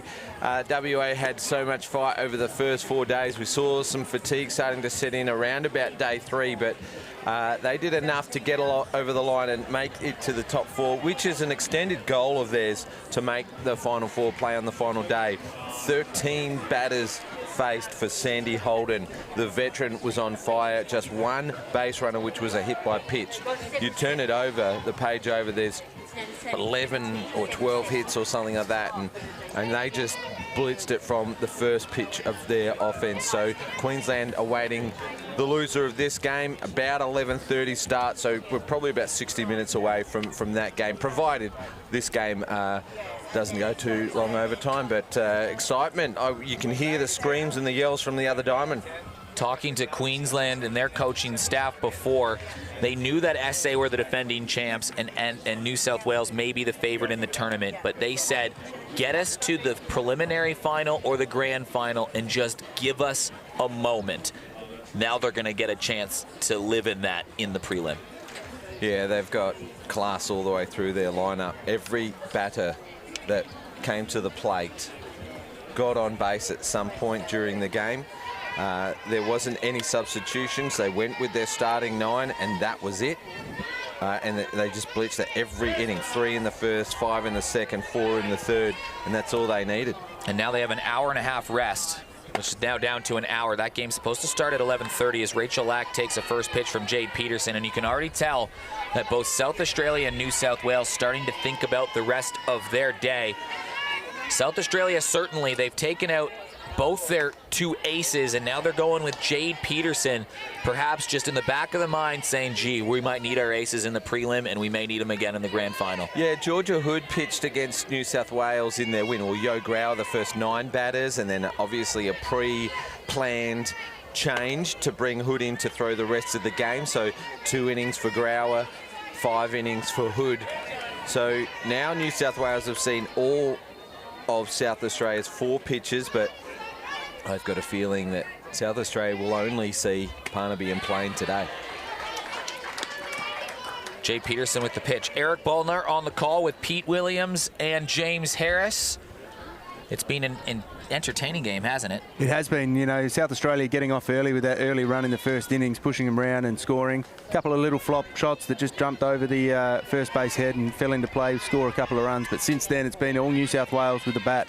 They've been getting runners on and they've been getting them around. South Australia, very short turns at bat, 3 and 4 maximum coming into the box. So it's 4-1, but it could be more. You think back to the first inning when Haley Benithan had that outrageous diving catch in right field to rob Porter of a hit. That might have made it more because Grace Rickson had one of her 2 hits right after that. Then you think about the bases loaded in the 4th inning where Grauer had to strike out Rickson to get out of the jam. Yeah, and also New South Wales have left 7 runners on base so far in their 4 at-bats. So sounds like a reversal of the last time these 2 teams played, in that, you know, you never can count out one of these 2 teams, and when one of them dominates, they really do dominate. Leaving runners on base is not a problem that you want to have. However, the names you've mentioned, Eric, are the names that we both, or all 3 of us, spoke about before the game. Potentially players of the tournament for both teams. Haley Benithan probably leading all comers in the batting averages. Grace Rickson, an absolute superstar of this tournament. 3-way player, not a 2-way player. She hits, she pitches, and she fields terrifically. Watch out for those 2 names for the rest of this tournament. Well, it's for the 4th time today, New South Wales have a leadoff runner aboard. They've scored every time they've got the leadoff runner on. yeah, I think one thing this this championship so far has shown is that the depth of talent in South Australia, or in Australian softball, is definitely there, and if they can keep that national team going, they'll start to challenge some of these other teams eventually. And the likes of Grace Rickson, as you said, she walks up and just hits it. That's just her game. Hayley Benithan's had a cracker. Taylor Titsikoronis 4 over the fence. You know, they're stars. They're going to be around for a long time. Got the radar out today. Yeah, Parnaby and Trzynski were both sitting around 100 to 102. Yo Grauer throwing some rockets in at 104, 105. Peterson doesn't throw it as hard, but she's crafty and she throws a lot of strikes and has been very effective in this tournament. Yeah, absolutely. She's had 87 batters faced so far in this tournament. She pitched 21 and 2/3 innings, and she's now at 20 strikeouts so far. So gets the pop up to Chelsea Robinson. Well, another story in this game has been South Australia defense, which is normally so clean. Think back to that first inning, a little nub shot over the head of Georgia Hood down the line, probably a ball that could have been made a play on. And then the error to Chelsea Robinson to start the second, or the third inning rather, and that ends up being costly because they score a couple unearned runs. yeah, that error got the runner on. And again, a ball falls in all game long, and now Robinson is down in center field. Runner advances to third, and this is all kinds of trouble because Chelsea Robinson, who has been one of South Australia's best defenders the last 2 tournaments, is in all sorts. Looks like she's playing it like a left leg at the moment, I think. This is something you hate to see, and she's in a lot of pain. And Chelsea Robinson doesn't go down easily. She is as tough as they come. When she's down, you know it's not good. She's been good. She's been good. She's probably not had her best game, but she's been good for the remainder of the week. And that there, just running in head on with the centre fielder there, Pippa Adkins, coming in. Just eyes for the ball and crunch. She buckled on, is it the left leg or the right leg? It honestly looks like both could have. Yeah, it looks like they may have, it looks like probably Pippa Adkins has come in almost between the legs and sort of pushed it around a little bit. She's sitting up, which is the main thing, and having a drink, having a break, just give it a bit of a moment to get the sting out and then to see what you can do on it. The other one is she got knocked on the chest a little bit too. Like, is it also, could you have been winded as well? Because she's moving okay on the leg, but I imagine she was knocked in like 3 or 4 different places, and that would have been painful to go down on.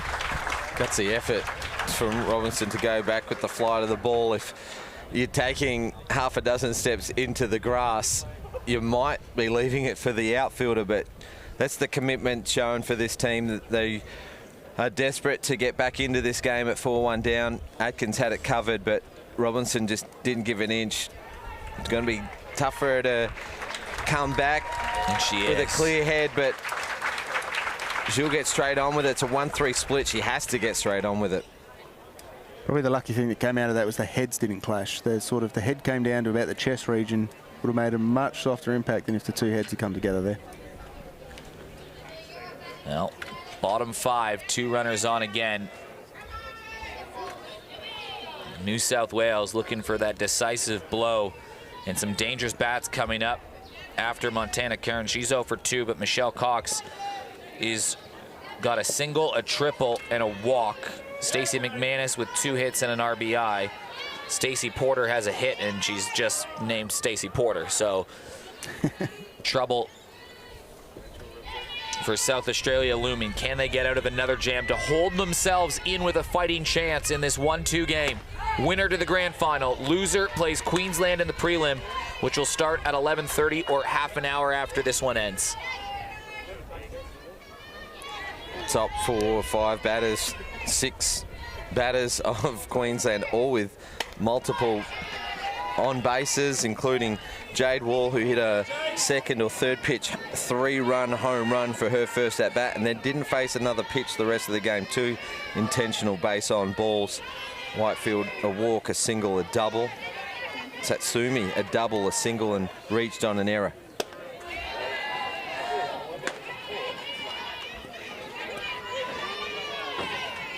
Runners on first, runners on third.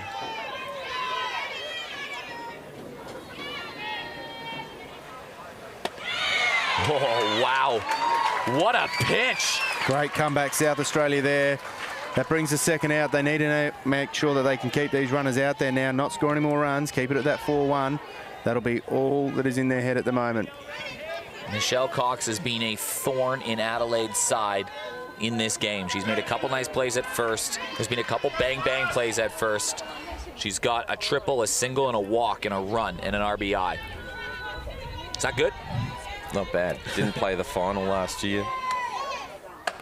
First pitch, swing up the middle. It's scored another run, and it's bobbled in center field, and now the ball's still in center field. Cox is going to get held up at third. It's a single and error in South Australia, struggling in the outfield in this game. And it's just been made worse. It's now 6-1. Yeah, it's that was not the outplay that they would have wanted there. Just trying to see if it's just bobbled audibly or something, or if it's just purely just went through. I'm not sure, but I don't think we've got a replay out there, but it definitely just went straight through the legs, and the right fielder there, Hayley Benoit, had to come around to field it.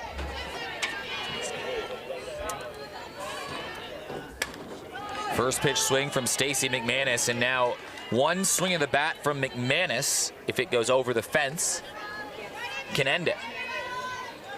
And there's a look here. Just didn't get the glove down, Pippa Adkins. And as all athletes do, she's probably just replaying that over and over in her head. She needs to let that one go and just get on with the next play. Maybe the thoughts of Chelsea Robinson from just a couple of pitches earlier, that collision. So hopefully she's actually physically okay. Yeah, we were all paying attention to Robinson because she was the one down, but Adkins had a hard hit there too. Stacey McManus, 2 for 3 on the day. This in foul territory. Hood having a look. The other Hood came in to try to swoop that away. And now, if you're New South Wales, do you pull the trigger on Kendra Lamb in the next inning now? Yep. Yep, I'd be bringing her in now, and that is if they don't get 2 more runs, obviously, but I'd be definitely pulling her in now. And she's had a good game, Kaya. She's done her job, and I think it's time to put the feet up. Bumpy start, fantastic finish to this point for Kaya Parnaby.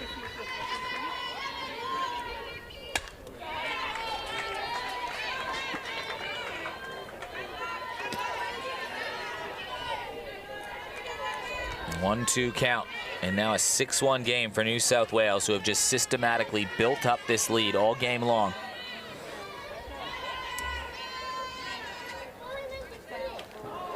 And she's hit, and now the Mercy Rule run is aboard. With Stacey Porter coming up to bat. Oh boy. Well, 2 players now into their 40s playing softball. Combined age of 81 up here in this battle.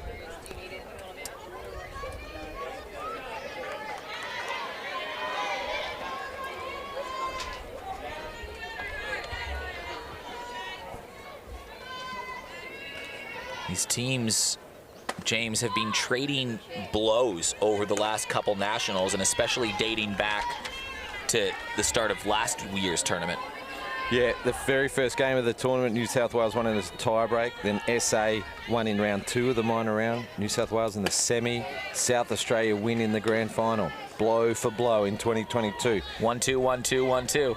New South Wales win the first game of this tournament, 7-0. South Australia win in round 2, 7-2. New South Wales ahead in this semi-final. Who knows if they'll get to play again this year.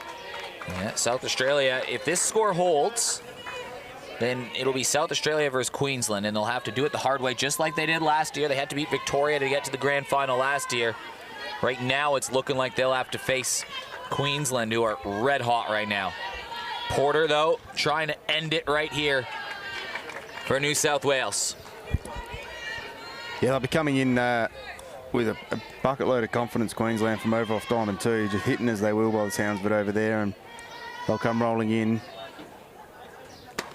It started so well for South Australia. And now the bases are loaded, and Taylor Titsikronis, who is 0 for 3 in the game today, you feel like she's due for a hit? Yeah, she's fly to 4 and fly to 6 on 2 occasions. She's not got it through the infield, which is very, very unusual for her. So this is what she's made of, though. The base is loaded, and it's her basically stage out there now. Any hit to the outfield will bring home 2. SA Queensland so far in this tournament. On day 1, South Australia won 8-2. It was Johanna Grauer who pitched all 7, gave up 2 earned runs against Solomon and Summers, the youngsters. And yesterday at 12:30, so very similar time, it was Grauer and Trzynski. A base hit will end it. Against Solomon and Summers. So Queensland have been able to hide both their pitchers, or main pitchers in McNamara, Brooke McNamara and Sandy Holden. Nervy times for South Australian softball fans. Party times for Fire Stars fans. Titsikronis trying to launch them to the grand final. Pitch on the outside. It's called strike. Full count coming. Runners will get a jump. McManus at second represents the run rule score. Jade Peterson trying to get a strikeout to get out of the jam. Titsikronis into foul territory. Tonkin will charge on. We've seen that story before. Yeah, had one earlier today where she just overran a little bit, and that one was well out of her reach, though.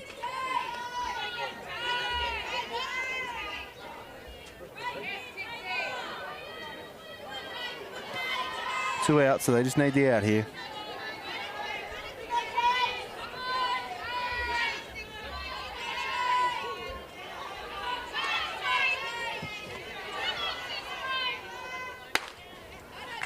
Outside.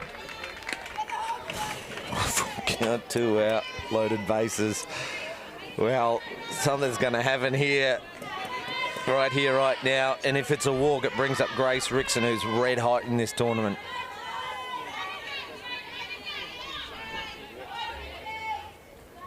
Titsikronis, what a catch from Amber Hood! Keeps the game alive in a spectacular effort. That was a great catch. That she moved very quickly to her left, and at full stretch just put the glove out, and in it went, and that was very important to get that out. That goes out to right field. We'd be walking off now. Now Kaya Parnaby coming back in the circle. New South Wales taking absolutely no chances. They've got a woman that's rolling. They'll keep Gabby Plain hidden for the grand final if the score holds. But what an effort from Amber Hood on that play. 6-1 the score. SA scored first, but RBI from McManus in the first, RBI from Cox in the second, and RBI from Rickson and Trim in the third. And we just saw 2 runs scored, mainly on that error out to center field off of the hit in that direction from Michelle Cox again. And it is a 6-1 lead. New South Wales in command at the moment.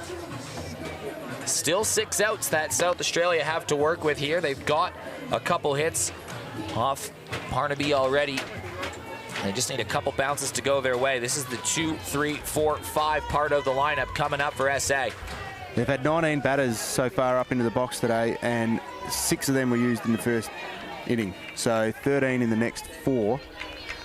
They've been a bit shallow, and they've got to really get some runners on and get it moving around if they're going to close this gap at all. The left-handed Parnaby.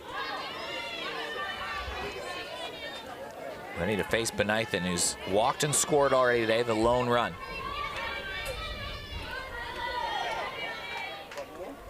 Benithan swings at the first pitch.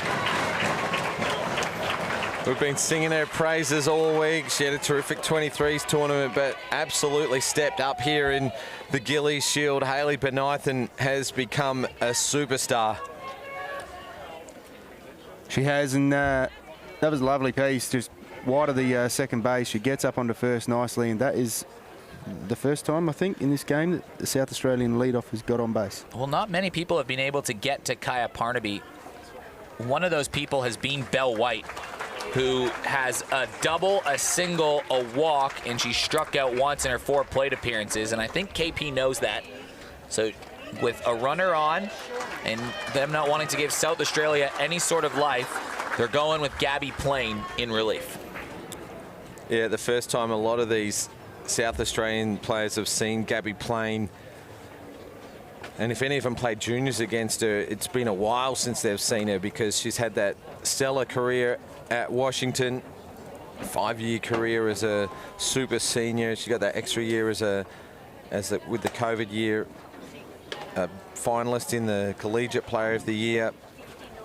2-time first team All-American and the Pac-12 Pitcher of the Year. A stellar track record for the Olympian Gabby Plain, who's known as the Plane Train.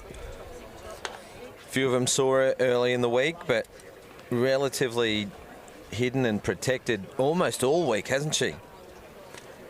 Yeah, I've seen her a couple of times come on late in games just to sort of close the game off. Similar to this, just roll the arm over in the last couple of innings, but pretty well the unknown so far. And Kaya Parnaby today, she's had 20 batters, 4 strikeouts, 1 base on ball, 1 run against her, 58 pitches for 44 strikes and 14 balls.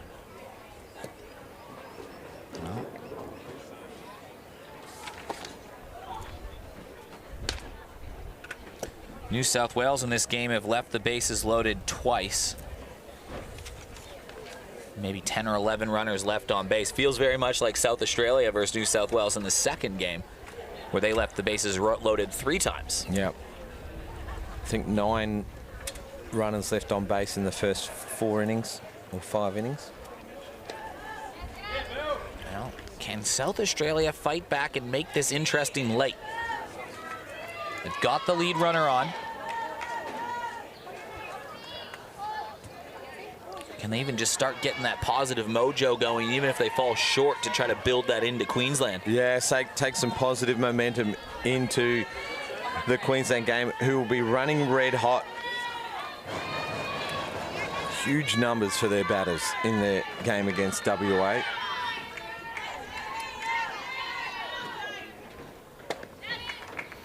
And to answer your question in relation to Gabby Plain, only pitched the 9 innings so far for 9 strikeouts from 33 batters that have come in front of her. Just the 1 run. It came against Victoria yesterday.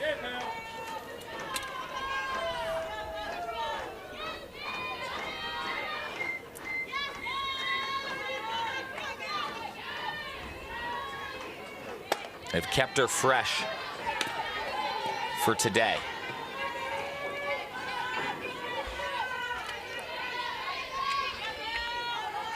The heat won't bother her. The College World Series are all played at Oklahoma. A very hot part of America. Belle White stood in there and taken a few balls. Hottest day of the tournament so far. Absolutely. The breeze from a different direction. It's absolutely pleasant out there at the moment, though. I have a feeling by 2-3 p.m. it'll be tense. It'll be hot. 4-pitch walk in South Australia. Have runners on first and second and no out. Tough part of the order to come in as well. 3-4 hitters for South Australia, both Cath Coral medalists. Not unusual for Joe Grau to hit one out deep to the outfield either, so maybe just a sniff here for South Australia. If they can get some more on and some more hits out there, that gap will close quick.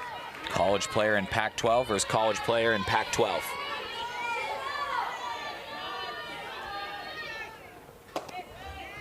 Both players have represented their countries, in Joe Grauer's case, multiple countries on the national stage, international stage rather. a world champion in the under-19s. For the US of A.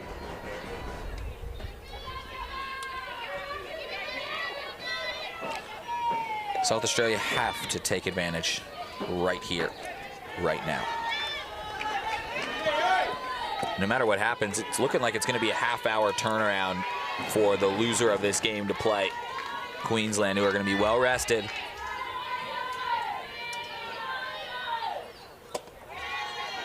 Right now, Plain just trying to find the strike zone.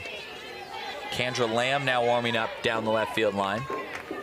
She's been warming up probably since the second inning, on and off. Yeah, they sort of switched between her and Gabby Plain down there.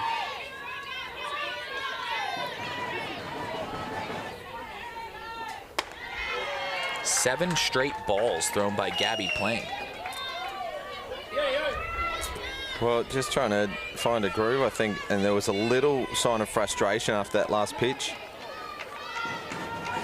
Grounds crew have done a great job. The pitching circle is as good as it's been all week. They tore it up in the first day, the pitchers from all states.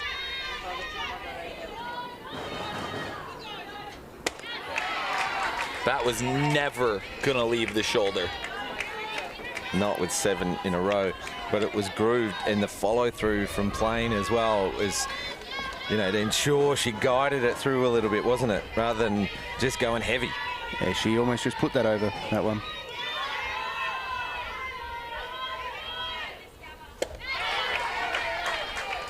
Well, she's come back with 2 straight strikes, exactly what she needed to do. Taking a little bit off of it to make it do. A couple pitches coming in at 93 kilometers an hour on the gun.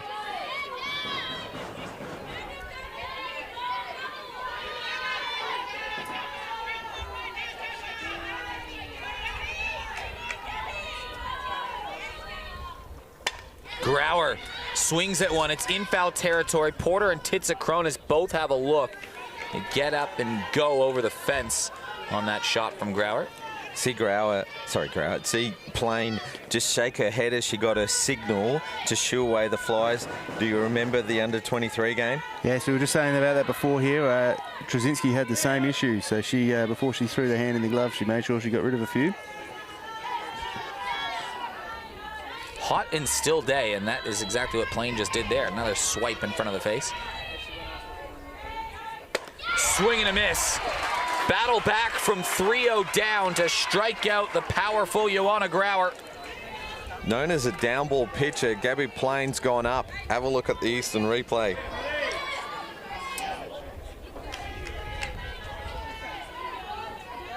Sorry, Pete, didn't mean to steal your thunder. No, it's fine. Perfect. Ball went up. She got under it. Simple as that. But Georgia Hood, she's the one that got the run in for South Australia earlier, so it's time for her to try and get those 2 in as well.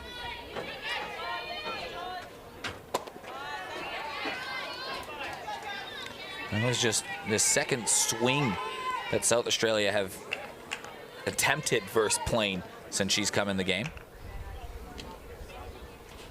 But Nathan had the single off Parnaby and then the walk to White from Plain, and now the strikeout to Grauer. Just wondering if they're considering walking area to get loaded bases maybe with the scoreline what it is.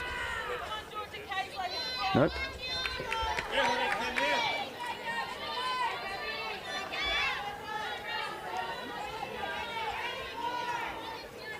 Maybe talking about the signals with a runner on 2. Yeah, when Titsa-Cronus came back to the plate there, she was just saying something to the coaching staff in the dugout as well. Looks like a very healthy contingent of South Australian young softballers out up doing the scoreboard today as well. Watching their, I guess their heroes out on the diamond at the moment. And again, a 3-0 count for the 3rd straight batter. White walked, Grauer struck out. Georgia Hood has the RBI for South Australia. It was a hit to right field. Yeah, 3 balls here. She'll a free swing if she wants. Green light. See, I'm swinging at those. You know it's going to be something over the plate. Got to be aggressive. You're down. on the scoreboard, you got runners on, you have to be aggressive. That's the difference. New South Wales swing it then. They go hard, they just play attack everything, and that's probably the mentality. A bit unsure, probably haven't had the best day with the bat, so she proves us wrong, and she doesn't prove us wrong. Are you swinging on 3-0, James? Not when it's outside and high like that. Even the runner on 2. Watch the runner on 2 even thought it was a ball. Watch this as Benithan sees it outside the strike zone. She took off out of the right of the screen, so Titsakronis almost thought she had to play it too. Like everyone in this venue thought that was a ball. It looked like a late call from the umpire too.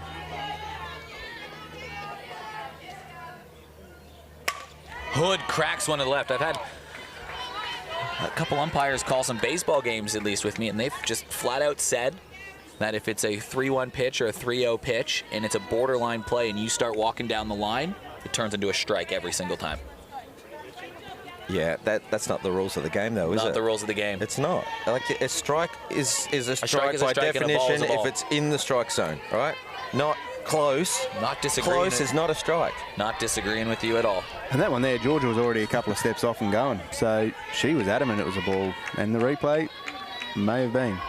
Well, Hood still fighting in this one. It's a full count. That's terrifying to hear. That's ego getting in the way and influencing the outcome of the game. Oh, I'm so disappointed to hear that. At the end of the day, the normal motto from umpires is that they're just there to umpire the game to the rules, and if they can get through a game and not really be seen, that's the idea of what they're there for. Well, the umpires have been brilliant this week. Let me just clarify that. Umpires have been excellent. They've been so many tight plays over at first. We saw a couple bang ones over at that position today. But here's Lana Kaesler.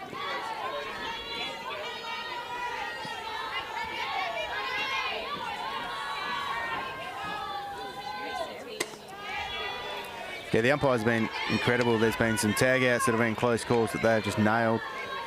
Queensland game here the other day, there was the home run where the runner didn't even touch the base, just went straight around first base. There was an error. She just kept going.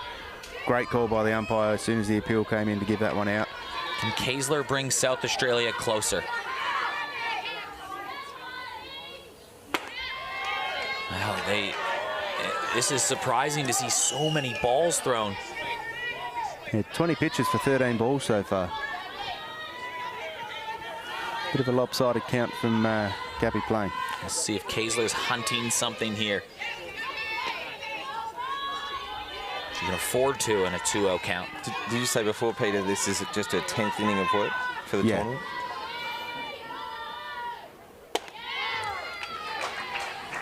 Now, wasn't the pitch for Kaesler to hit.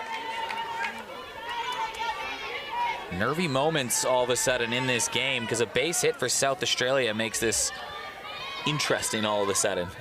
And the amount of balls being thrown, she's slowing it down. It's down to 94 Ks. Just trying to put it over now. Kaesler drives one. It takes a hop off the base runner who is standing in foul territory. That's Benithan, and that's going to sting. SA girls looking to take each other out in the last couple of innings. A collision at centre field, and well, lucky she was in foul territory, because if she's in the field of play, hit by a batted ball. She tried to jump out of the way, too. Again, Titsakronis quick to tell the umpire that that one went foul. And if that ball was hit 2 feet to the right, we've seen it at this field so many times, this might be a 2-run ball game. And if it was hit 2 feet to the right, I think Hayley Benithan would be much happier. 2 balls, 2 strikes to Lana Kaesler. Bases loaded. South Australia left them loaded 3 times versus New South Wales in a game earlier this tournament. Just staying alive. Touch on that point on the other diamond for the Queensland WA game. Every time Queensland hit the ball, it went into a gap. Every time WA hit the ball, went straight to a fielder. It was one of those days. Queensland dominant. Don't get me wrong. They were always going to win that game with the way they played, but WA had no luck with the back, and perhaps similar to here. This game now ticking over 2 hours, and we're still not out of the top of the 6th. It's going to be a quick turnaround for the loser of this game. Still must have a 30-minute break. Just had the tournament chief umpire confirm that with me, actually. Kayser up the middle. Will it find a gap? It does.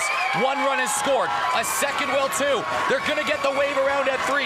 Kayser stands at 2. It's a bases clearing double, and this game is on. 3-run shot. Lana Kayser puts it to the fence. All runners scoring. Benithan, White, and Hood all crossing the plate. 2 of those were walks put on by Plain. And other one will be credited to Parnaby, the single from Benithan. Kaya Parnaby had entered this inning coming off the stretch of 12 straight batters that were sat down. They made the switch to Plain. A walk, a strikeout, a walk, and a double. And now the tying run has come to the plate in Chelsea Robinson. What a fight back from the Stars, and you have to think back to the 5th inning. New South Wales had bases loaded, 1 out, and a base hit ended the game in a run rule. South Australia got out of the jam, and now they have a fighting chance. Game-ending run 60 feet away, and now they're within 2. Wasn't that long ago we were saying New South just needed another run to get the Mercy up, and all of a sudden we have game on. Unbelievable. These teams just go at each other. That's why you never quit on a game. Robinson jammed a little bit. It's an awkward one, and that falls in for a base hit, and now the tying run is aboard.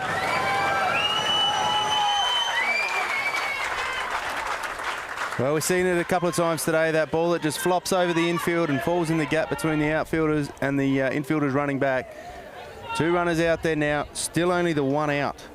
And Pippa Adkins, who's been involved in that altercation out in the outfield, she's up to the bat, and she will be trying her best to get those runners around as quick as she can. How big are the South Australian errors looking now, by the way?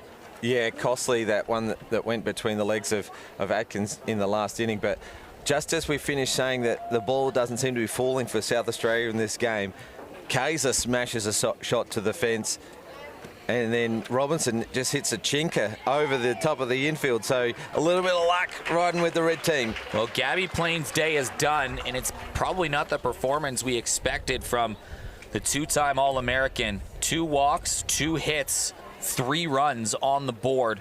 One of them will be credited to Kai Parnaby, and now Kendra Lamb is coming into this game in an extremely pressure-filled situation. She's just 20 years old, Kendra Lamb, come back from college. And Kendra Lamb, she's pitched 11 innings so far, 41 batters. She's had she's had 16 strikeouts, but still not 1 run scored off her pitching. She can throw cheese when it gets up there. But Pippa Adkins will come in, and how's this fight back from South Australia? New South Wales left the bases loaded in the 4th, no runs scored. Bases loaded again in the 5th. A couple runs had already scored in the inning, but not off of bases loaded. And an unbelievable effort for South Australia just to get back in the game. So much on the line. Winner straight to the grand final. Loser will play half an hour after this game ends in the preliminary final. And James, think back to early days in the tournament. Originally, this game was scheduled at 10 a.m. just in case, and it was moved back to 9 a.m. just in case this scenario happened. Well, that ends up being a good call from the tournament organizers. Yeah, 9 a.m. start is an hour earlier than every other day of the week, but yeah, there's lots to think about, lots to consider, but the program was definitely put out in enough time for all the teams to prepare, so no excuses for anyone. And, having a look at the scorecard, you're saying about the errors.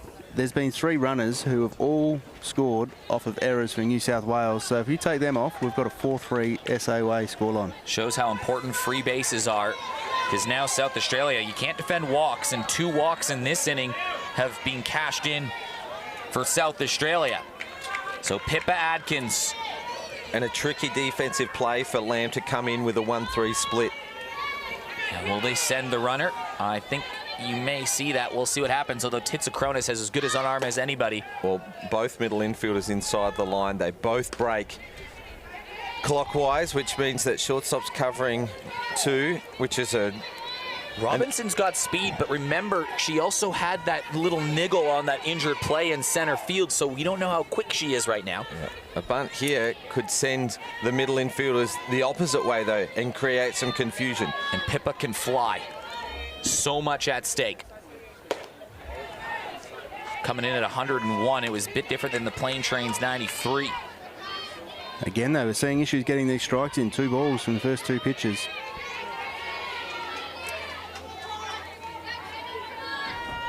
This has now turned into a 2-hour and 10-minute epic all of a sudden. The Queensland game ended 70 minutes ago. Swing and a miss. The pump fake from Titsakronis just holds the runner at third, but now the tying run is in scoring position, and South Australia is going to have a couple cracks at bringing them home. Question, do the Stars stay with Jade Peterson? Do they go back to their starter in Trzynski? They've got Georgia Hood that could also come in. It's a great, great question.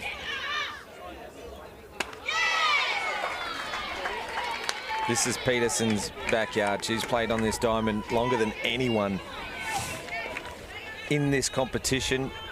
She almost built this backyard. New South Wales coming in the middle of their order as well, starting off with Rickson, Black and Ladner.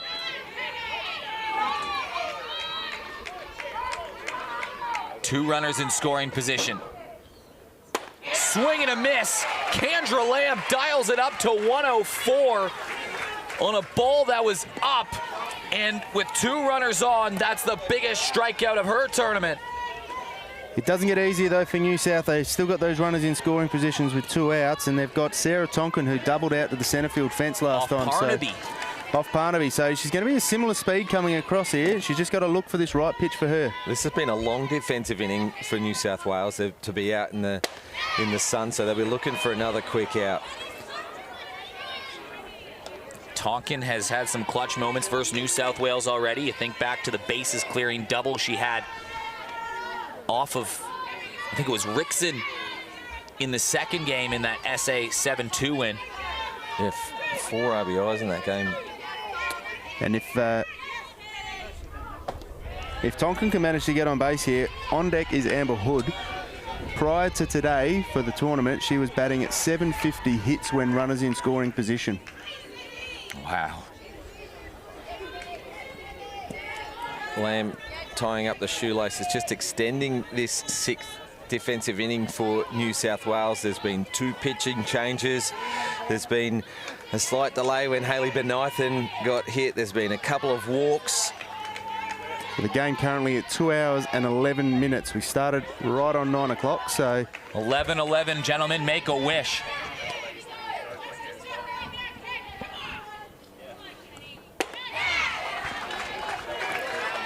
and if whoever loses this can manage to beat Queensland and come back for a replay of this game again, we have one cracker of a final coming up.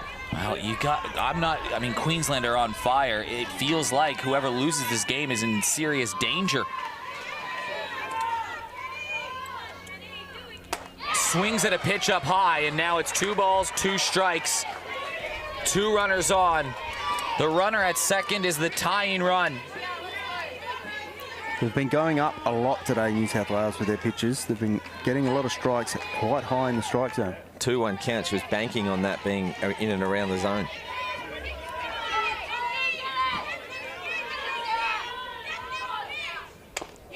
Just stays alive. 2 on, 2 out, 2 balls, 2 strikes, 2-run ball game. Between the top 2 teams at the tournament. The 2 teams that they cannot separate each other over the last few years. Even when you think there's some distance, all of a sudden South Australia goes and does something like this.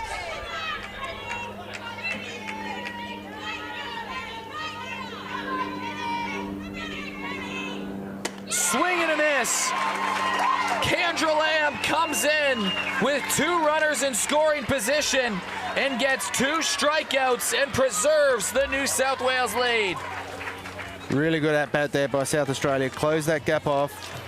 They're going to have one more turn to try and knock those runs over. And New South are going to probably want to try and put another 1 or 2 on and get that gap open again in this next at bat.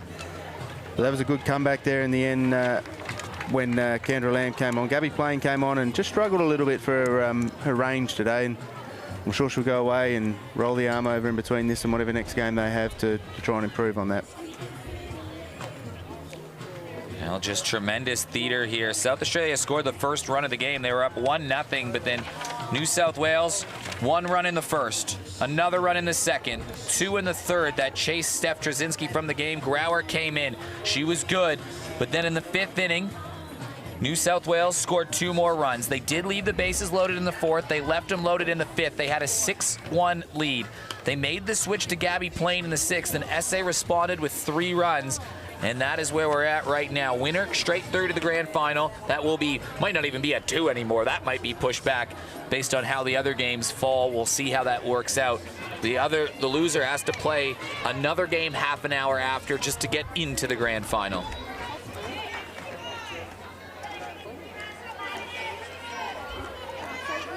Handy leadoff batter for New South Wales in the bottom of the 6th.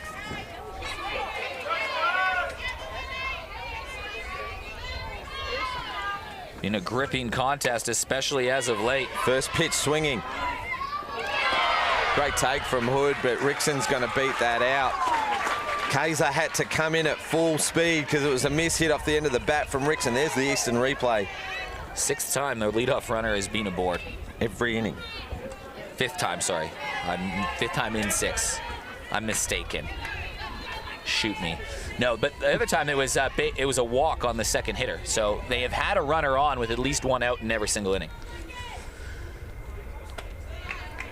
Jay Peterson staying in. That one coming in at 67 kilometers an hour. Definite change of pace. I loved your stat yesterday how Nicole Martin and Lauren Parker had 5 or 6 inning-ending strikeouts apiece. That was an epic game to watch. Both pitchers, Lauren Parker and Nicole Martin, swaggy would be the way to describe it. It's the first extra innings game of the tournament, and it was 0-0 after 7.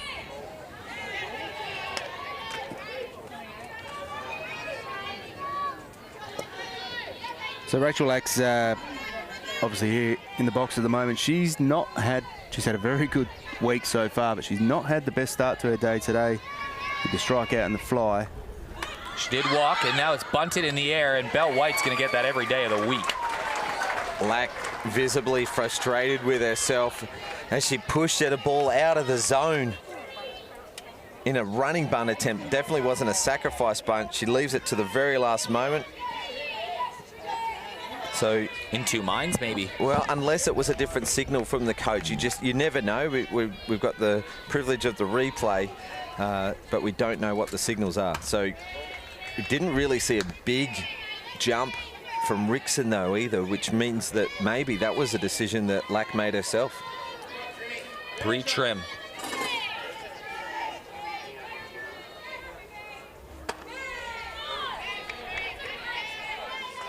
Back up to 88. So Peterson can vary from mid-90s to mid-60s and then everywhere in between, whether it's that curve that she has or a rise ball, change up or a dipper. She's got a bag of tricks.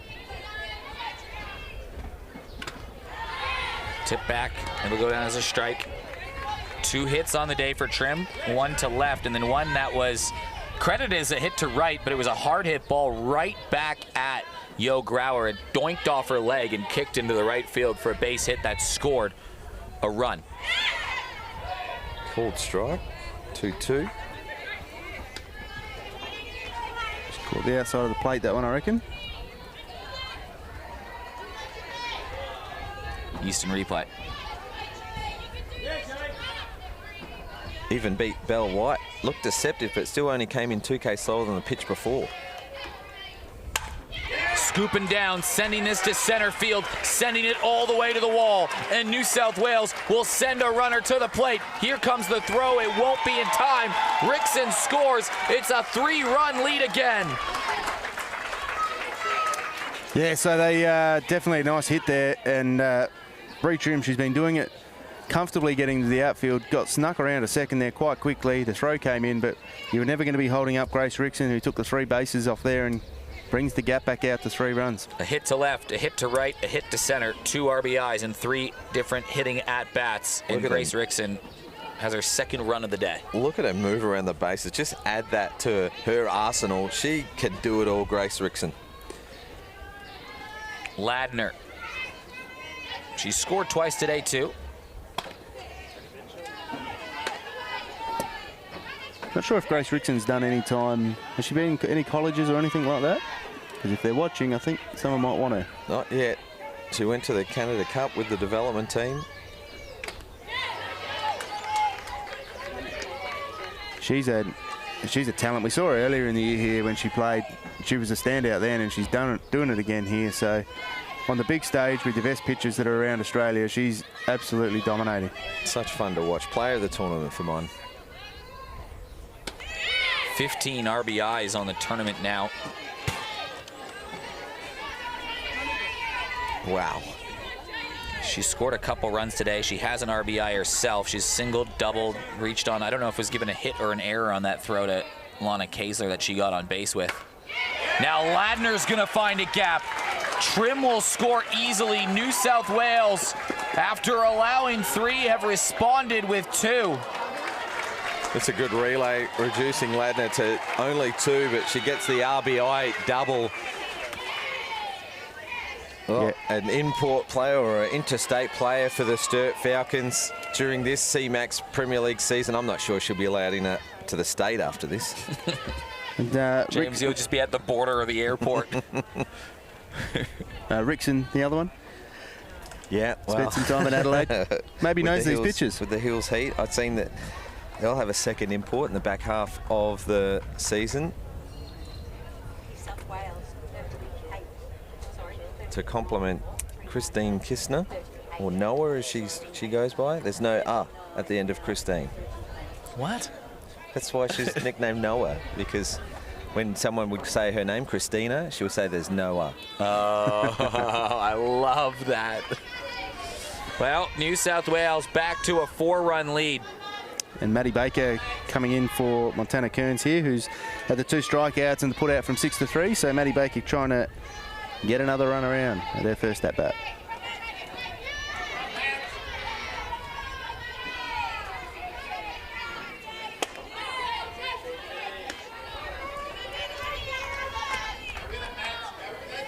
Back out to 4 runs. The Stars fought so hard to reduce that gap. Now, New South Wales has been quick to strike every time they've needed it. SA raced out to that 1-0 lead in that game, and then it took exactly 3 pitches for New South Wales to tie the ball game in the 1st inning. RBIs in this game to Cox, McManus, Rickson, 2 to Trim, and 1 to Ladner. It's been top to bottom hitting. They benefit off a couple errors. Yeah, it would have been very interesting to see if those errors hadn't happened. I think South Australia, as I said, would have had a 4-3 lead going into this inning. Would have really made New South Wales have to chase those runs. And as it is, when you're coming in with a lead, you're a little bit more confident. So, however, I think South Australia will take a lot of confidence out of that last innings with the bat into whatever they've got to do later today, whether it be the next game in the grand final. They've got the ability to hit, and they've just shown that. And as you said, Queensland coming off a hitting for fun over on the other diamond. It should be, whatever the next game is going to be a cracker here too. Queensland would have been thinking an 11:30 start for the preliminary final. Well, it'll be pushed back half an hour. New South Wales still need to be retired for the 3rd out, and then they'll need 3 outs and stop SA from scoring 4 for the fastest finish you could think of in this game, you'd think. Up the middle, another base hit. Runner held up at 3rd, so it's a 1-3 split, and 3 straight hits rattled off from the 7, 8, 9 batters. That one by Maddie Baker. And it's good when you can bring a person in for their first at bat and they just cronk it straight up the middle of the diamond. And we see a runner coming on here, number 97. So Isabel Hanna's coming on to run for Maddie Baker.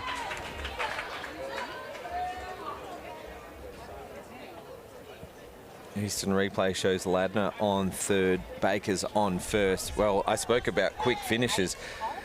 If Cox can hit this one out, it'll go to that 7-run lead, which will be enough to end it. So there's your fastest way to finish. The bottom of the lineup so productive again. Scoreboard's gone a bit crazy over there. They've already got New South Wales at 11-4. The runs, as far as I'm concerned, it's still 8-4. There's a runner on third and first. Producer Brandon's got it right there, 8-4 on the scorebug. We'll be looking at around a midday start. The grounds crew, you can see them all waiting. Well, that is not the score. It's No. 8-4. The South Australians out there doing the scoreboard too, so looks like Steph's coming in. She's got the glove on and walked back in. Re-entry.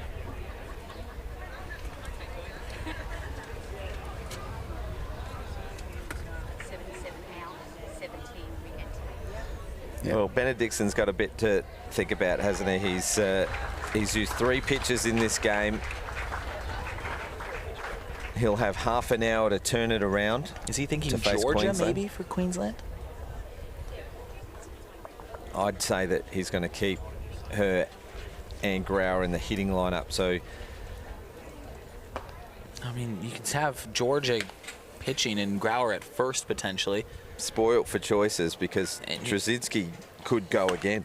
And you think, though, about how Benedictson managed South Australia to a championship, granted, in May. Remember, he didn't use his ace in the preliminary final game. He went with Jade Peterson.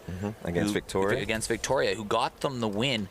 So it's kind of a strategy. Do you try to save your guns for a final that might not happen? Or do you try to save your guns for the final and have your best chance at winning that way? It really all depends. And do you keep Belle White catching? She hasn't caught a lot this championship. She's done a bit of time at first base. Is it a chance to maybe for the next game keep her in the lineup but put her back to first, bring another one back in, or do you just go, Belle, you got 3 for the day? I don't think you mess around with it. You've got to make the grand final before you can win it. So go all out and worry about that when you get there. It's not like baseball where there's pitch counts and you can only go a certain amount. The draw is the way that it is for a reason, and that is I'm the same it's a belief. war of attrition, really. You come prepared. You bring your 4 or 5 pitches to the tournament because you know that you might have to go triple header on day 5. Well, I am of the same belief. I think you either use Trzynski or Grauer in that semifinal game. Pick your poison. Although this suggests to me the way that they've hid Grauer in this game. I mean, they've either hid Grauer and potential for the grand final versus New South Wales, or they've only pitched her that one time through the New South Wales lineup just to save her for the next game. Cox can end it here with a home run.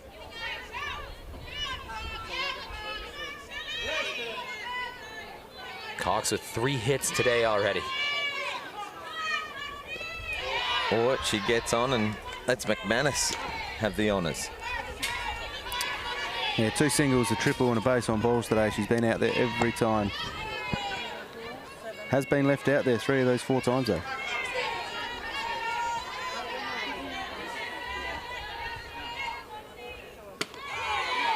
Comes back with a strike.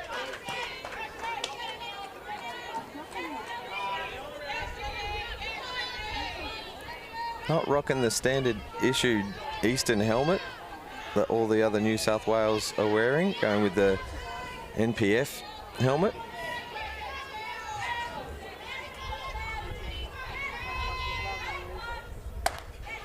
In play, funny bounce off Hood. 1 run scores. Runner will reach. There won't be a play at third, so the 1-3 split continues. But this time, the run rule score is aboard.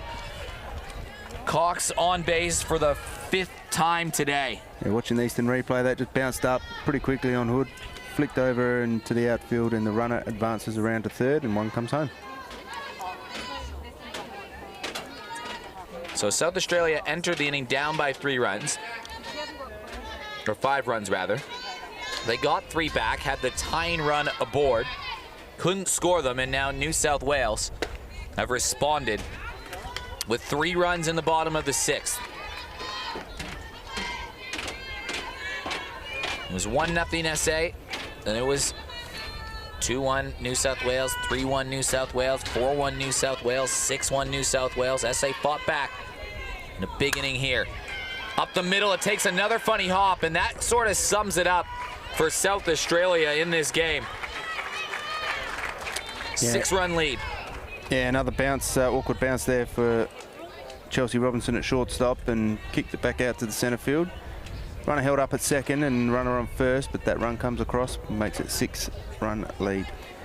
Well, you're not going to pass up Porter to bring up Titsakronis with loaded bases. Titsakronis also has hit a home run off step this tournament. And put that game-ending run at third, so the outfield need to be able to throw out the runner at home should they get it. So they got to move in? Well, but they could can take put it over catch, the head. right? Yeah. Porter to Like right this. field. This one will drop, and that's going to end the game. There's going to be a relay in. It's not going to matter.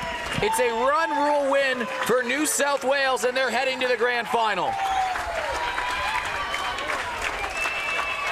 A good fight back from SA, but New South Wales overpower them. Absolutely, yeah.